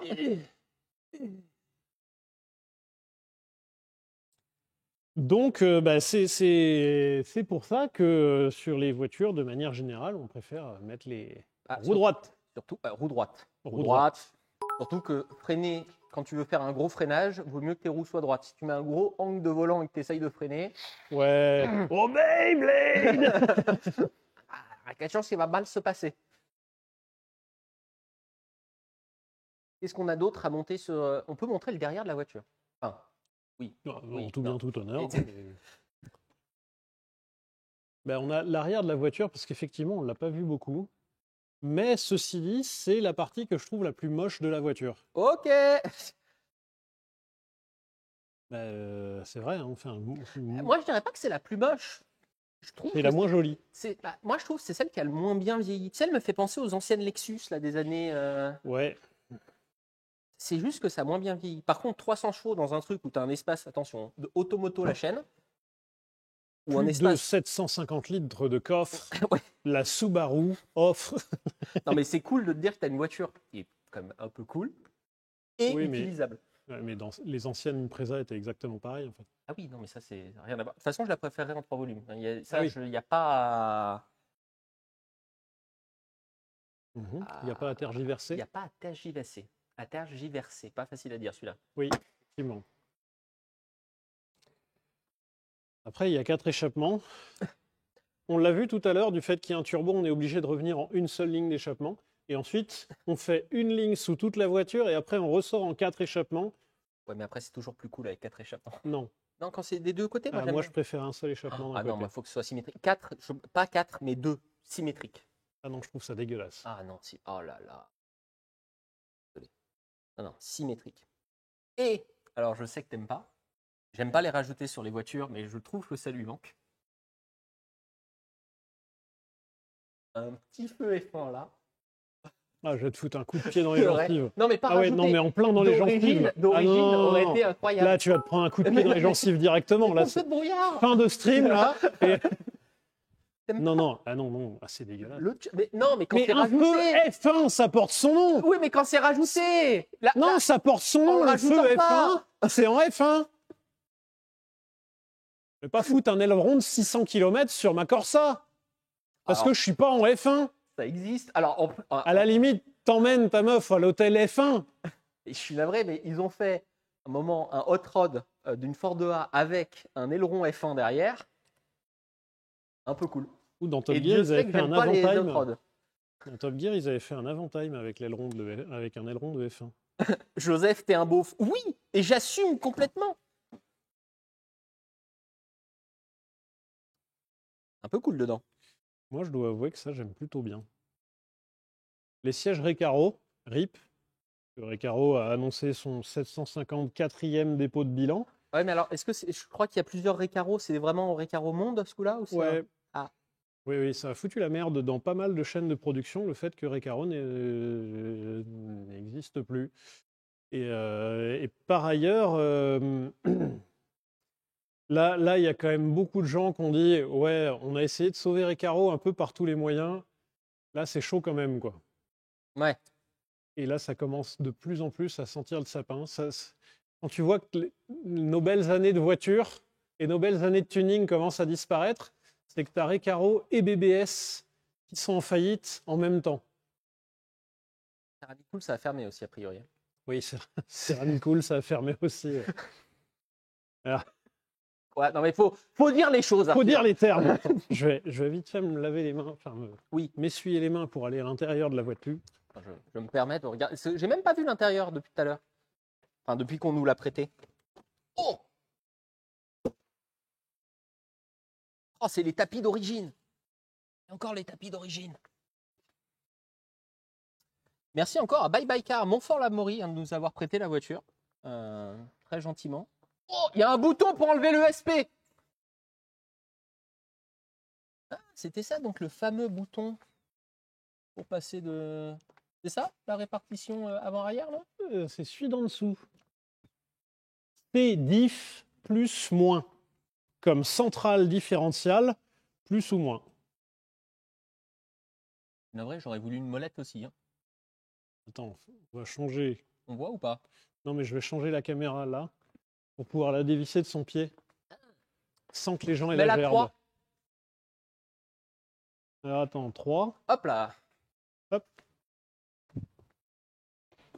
BBS en faillite? Ouais, apparemment, BBS a eu des petites difficultés. BBS en faillite. Alors après, il y a KTM aussi qui a déclaré KTM? que ça allait pas fort, ouais. Attends, mais KTM, ils vendent pas une tétrachier de moto?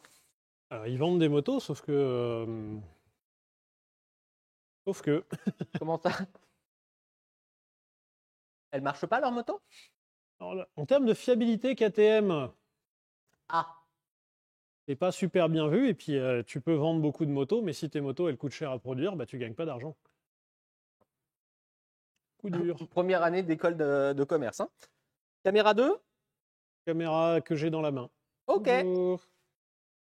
Et donc là, welcome aboard.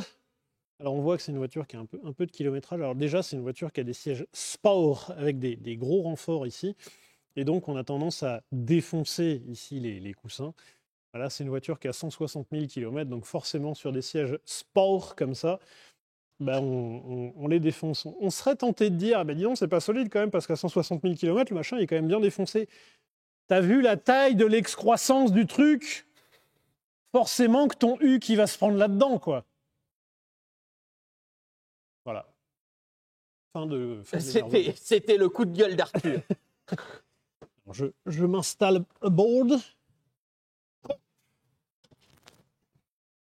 Et là, il y a un magnifique volant. Il y a le contacteur qui est à gauche, comme sur les Porsche. Là, il y a un mode drift. Je ne sais pas si c'est un mode drift. Non, c'est pour enlever le SP, ça. Oui, effectivement. Et là, après, vraie bagnole de trop cool, parce qu'on a une magnifique boîte 6 vitesses. On a ici un mode sport et un mode sport hashtag. Les années 2000. Sport sharp. C'est-à-dire sport, mais très précis, quoi. Et ensuite, on a effectivement le mode automatique ou manuel pour le Central Differential. Et là, on met le mode central différentiel qui pousse un peu plus. Et le mode moins qui est moins un peu plus, quoi. Et là, il y a 2 porte-gobelets. Il l'a vendu aux États-Unis. Alors par contre, il y a des trucs de ouf. C'est que ces Komodo, là, sur les voitures japonaises, ça a fait combien de temps? Je veux vraiment qu'on parle de ça, parce que c'est pas les Renault, il y a encore le même PSA. Komodo. Ouais. Non, PSA, ouais. Le Komodo là pour la radio. Ah, le Komodo pour la radio, et même les Komodo de clignotant et tout ça, même sur les DS, ils ont juste mis du chrome dessus et c'est tout. Non, mais sur les nouvelles, ils ont changé les autres Komodo, sauf celui de la radio. Arrêtez, ça va, le moule il est rentabilisé là. Les boutons de lève-vitre, c'est exactement les mêmes. Si ça marche. Oui. Je viens de dire juste avant, il est temps de changer, et après je dis si ça marche. Non, c'est pas grave. Ces verrouillages là. Ces verrouillages comme ça, là, tu les retrouves sur toutes les bagnoles japonaises. Oui. On a un Pajero juste à côté. C'est le même. Tenez, imprégnez-vous. Regardez ces verrouillages-là, les boutons de lève-vitre, et regardez les Komodo. Donc là, les Komodo de clignotant ici, et Komodo d'essuie-glace. On va aller voir sur ce Pajero qu'on a à côté. Hop.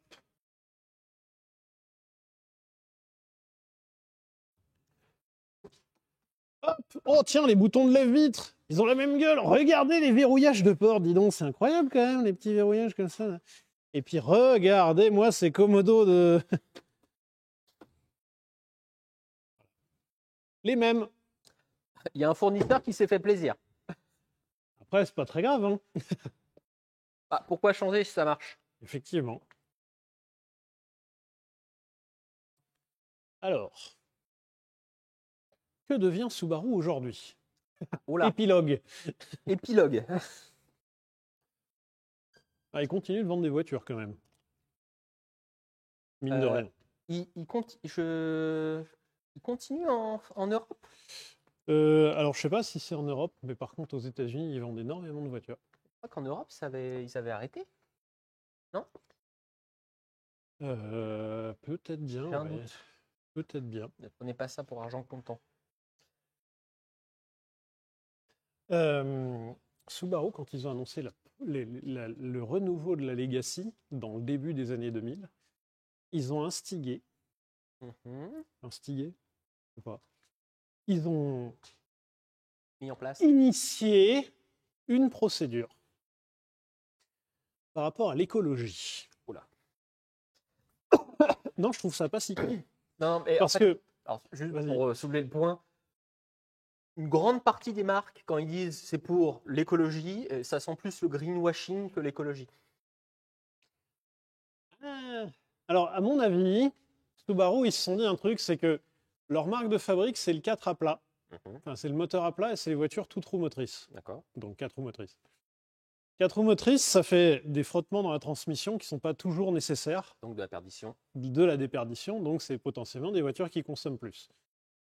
Les 4 cylindres à plat, c'est des moteurs qui réclament plus de lubrification quand même et qui ont toujours, de par leur disposition, des moteurs à plat, enfin des pistons à plat. Et il y a toujours une légère conso d'huile. Donc là, en termes d'écologie, C'est raté. c'est mal parti, tu vois. C'est-à-dire que... ouais, non. C'est délicat. Oui. Tu commences en mode difficile. Ouais, voilà. Tu fais 1m60 et on te dit, faut que tu ailles jouer à la NBA, quoi. Et alors, on avait regardé, je crois qu'il y a 1m60. Oui, effectivement, mais pas tant. Oui. Ou alors, tu fais 44 kilos en ayant beaucoup mangé et beaucoup de fait de muscu et on te dit, va falloir que tu fasses quarterback. Potentiellement, Voilà, tu pars pas avec tous les atouts dans ta main. Et donc, Subaru, c'est pareil. Voilà. Subaru, ils se sont dit, tiens, dis donc, comment est-ce qu'on peut faire le virage écologique avec des voitures qui ne le sont pas vraiment? Eh bien, figure-toi qu'ils ont pensé de manière très globale. Alors, est-ce que je peux proposer une solution? Vas-y. Ils avaient trop de malus encore parce qu'ils faisaient trop de voitures polluantes, donc ils ont racheté du crédit pollution à Tesla. Non. Non, c'est pas ça. C'est que comme, du coup, ils maîtrisent très très bien l'amont de la production, dans le sens où même les tôles Sont fabriqués par eux. sont fabriqués par eux, et les outillages qui servent à alimenter leurs entreprises, Sont fabriqués par eux. exactement. Ah, Par ouais. exemple, si tu es un Peugeot, bah, l'outillage, tu vas l'acheter à quelqu'un. Oui. Les tôles, tu vas les acheter à quelqu'un. Pas eux. Voilà. Et ben ils se sont dit, nous, pour l'écologie, on va penser à quelque chose de nouveau. C'est tout le cycle de la voiture qu'on va rendre le plus écologique possible. Et donc, ils ont été les premiers à faire des entreprises bas carbone, à faire des fabrications de tôles et de matières premières en bas carbone, et à travailler expressément sur la recyclabilité de leurs véhicules, ce qui fait qu'aujourd'hui, les Subaru sont recyclables à plus de 97%. Oh, putain. Et les Subaru neuves qui sortent Mhm. sont fabriquées à plus de 50% à partir de matériaux recyclés. Et je trouve ça phénoménal. En vrai, c'est pas con. Hein. Mais ouais, je trouve ça ouf. Hein. C'est pas con. Le problème, c'est que vu que le malus écologique, il est seulement donné sur la pollution de ton moteur, quand tu arrives en France, ça va être compliqué. Doucement. Il y en a qui font des efforts. Je rappelle Ouais. qu'il y a, alors je crois que c'est bientôt fini, mais il n'y a pas si longtemps, une voiture électrique fabriquée en Chine, ramenée par bateau à mazout jusqu'à chez nous, était subventionnée pendant qu'une voiture fabriquée en Europe, thermique, ne l'était pas. On n'a pas dit qu'on maîtrisait tous les process non plus. Hein. Mais c'est vrai que c'est beau. Ben, ce qui est beau, c'est effectivement de réfléchir en cycle complet. En vrai, c'est pas complexité. Parce que tu fais juste une voiture électrique, mais tout le reste, c'est presque plus simple, je pense, que de te dire Que de te dire, je la vais tôle. décarboner toute Ouais. ma chaîne. Ouais, c'est ouf. Et aujourd'hui, par rapport à la production, eh bien, du coup, aux États-Unis, les Subaru sont parmi les voitures qui polluent le moins à la fabrication. Je trouve ça ouf. La moyenne des cylindrées aussi à la consommation au roulant, je pense là-bas. Mais la cylindrée aux États-Unis, elle est plus élevée que chez nous. Mais ça consomme pas tant que ça. Enfin, ça consomme pas si peu que ça, le 4 à plat. Hein. Parce que tu es beaucoup sur du 4 à plat, turbo, toute roue Genre, motrice. ça consomme quoi, ça? Là, à mon avis, il y a un monde où 10 litres, c'est déjà bien, quoi. Celle-là, ils l'ont sortie en diesel. Hein. Le slipper ultime. Non. Pourquoi? Mais tu prends la Ah même. oui, tu prends la caisse oui. du diesel et tu mets le truc de WRX, oui, là c'est cool. Parce que, et par contre, à l'inverse, tu te retrouves avec une grosse saucisse. Oui, mais à l'inverse, c'est un peu drôle. Tu arrives à la station essence, il doit sortir le pistolet diesel. Non, vous en faites pas. Non, le slipper, tu prends le moteur essence, tu mets dans la carrosserie de la diesel, genre. Oui. C'est comme quand ils avaient sorti la Lancer Evo et la Lancer tout court. Oui, il y avait Genre, le 2 litres TDI ouais. 140 dedans. Tu pouvais mettre le moteur de la Lancer Evo dans la Lancer. Non, tu pouvais pas. Oui, non, mais.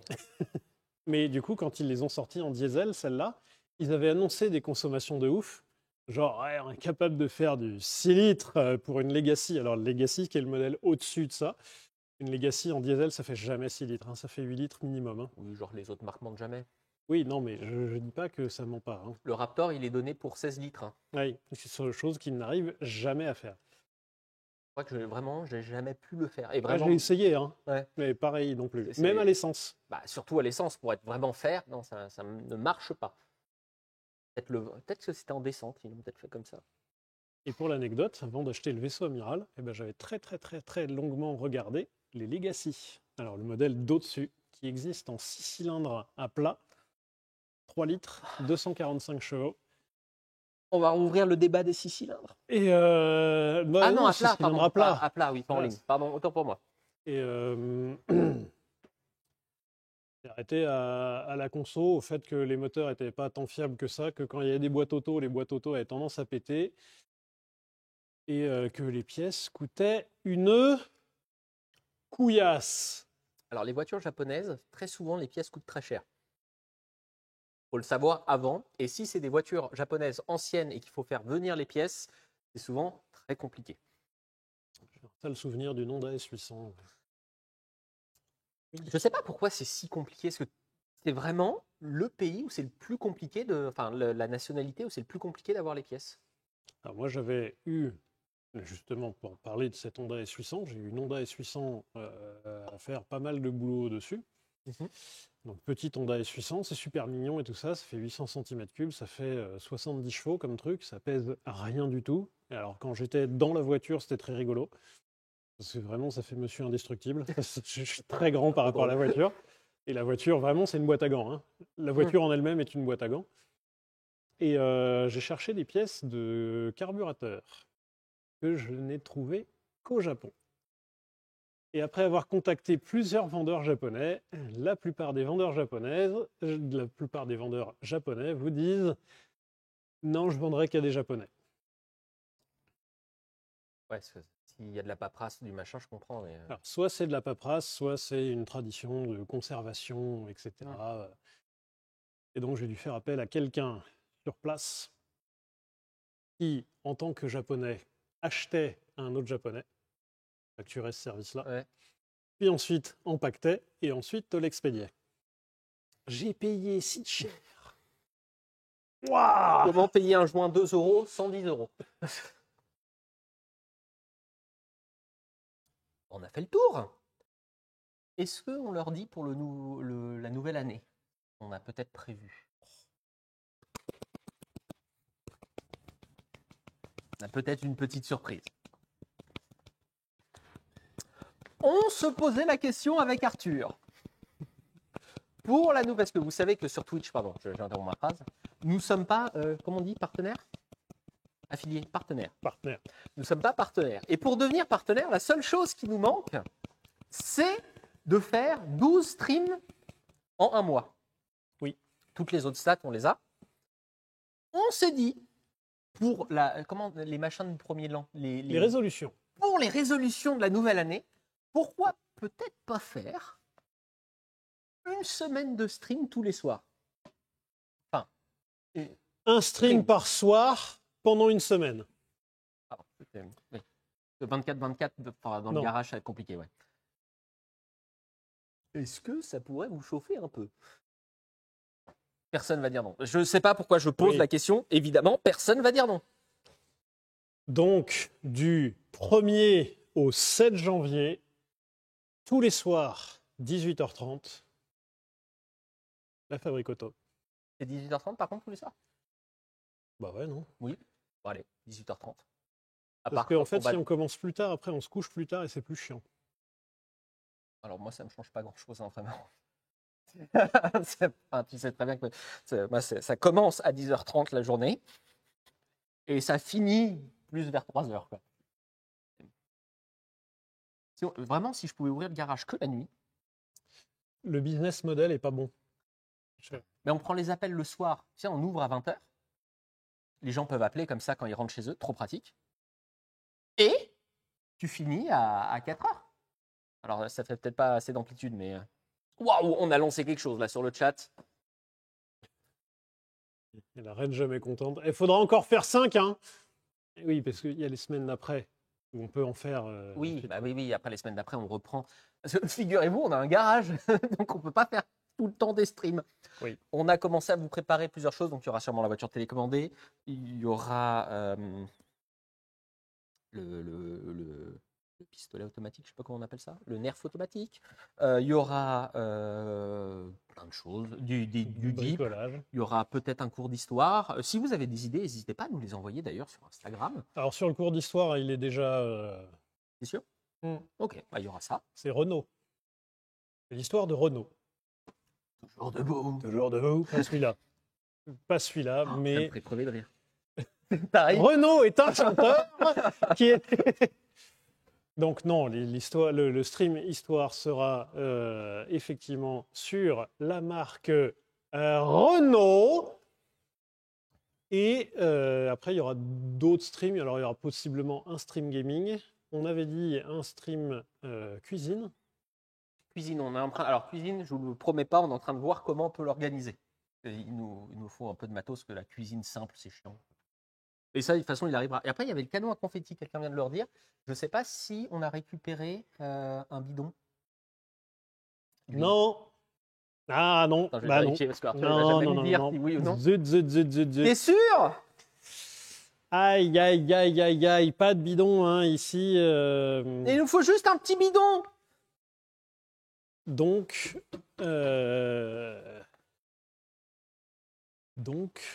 voilà. En espérant que ce format puisse vous plaire.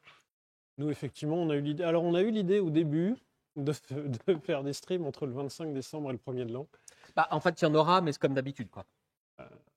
C'est un mercredi, je crois. Bien. Attends, j'ai dit une bêtise. Mercredi. Alors, le 1er, c'est un mercredi, effectivement. Donc ça, c'est bon. Et du coup, le 7, c'est un mercredi aussi. Et Noël, c'est quand quoi? Je sais plus. Mais Attendez, je vais regarder. Attendez. Alors, hop, un un agenda. mercredi Noël. Ah! Bah, moi, je serai pas là. Toi, tu te démerdes de ton côté. Moi, j'ai rien prévu pour Noël, mais je pense qu'il va y avoir 2 personnes si je fais le soir de Noël. Impossible, oui. Oh, me cuisine une dinde. Alors, tu le fais, mais chez toi, s'il te plaît. Bah, de toute façon, une dinde, faut un four. On va pas. Enfin, Tu le fais chez toi, Joseph. une petite dinde de Noël. Fais chez toi, Joseph. Je sais pas trop cuisiner le poulet. Enfin, la dinde. Ça se cuisine. Non, ça doit être plus dur que le poulet, non? Le 25, donc oui, bon, on vous tiendra au courant pour la semaine. Il y aura des lives cette semaine-là, mais comme d'habitude. Et ça sera à partir du 1er janvier, à ce moment-là. Donc 1er janvier, effectivement, une semaine où il y a des streams tous les soirs. Au début, on se disait, ouais, on fait une semaine de stream. Alors, une semaine de stream, c'est un peu intense quand même. Après, pourquoi pas, hein. Plus tard. Voilà. Il dit le 25, mais le 25, c'est un jeudi, donc ça sera, comme d'habitude, on verra. Faut préparer en amont du contenu, pouvoir tenir une semaine de contenu cool. Après, faire une dinde. Ok.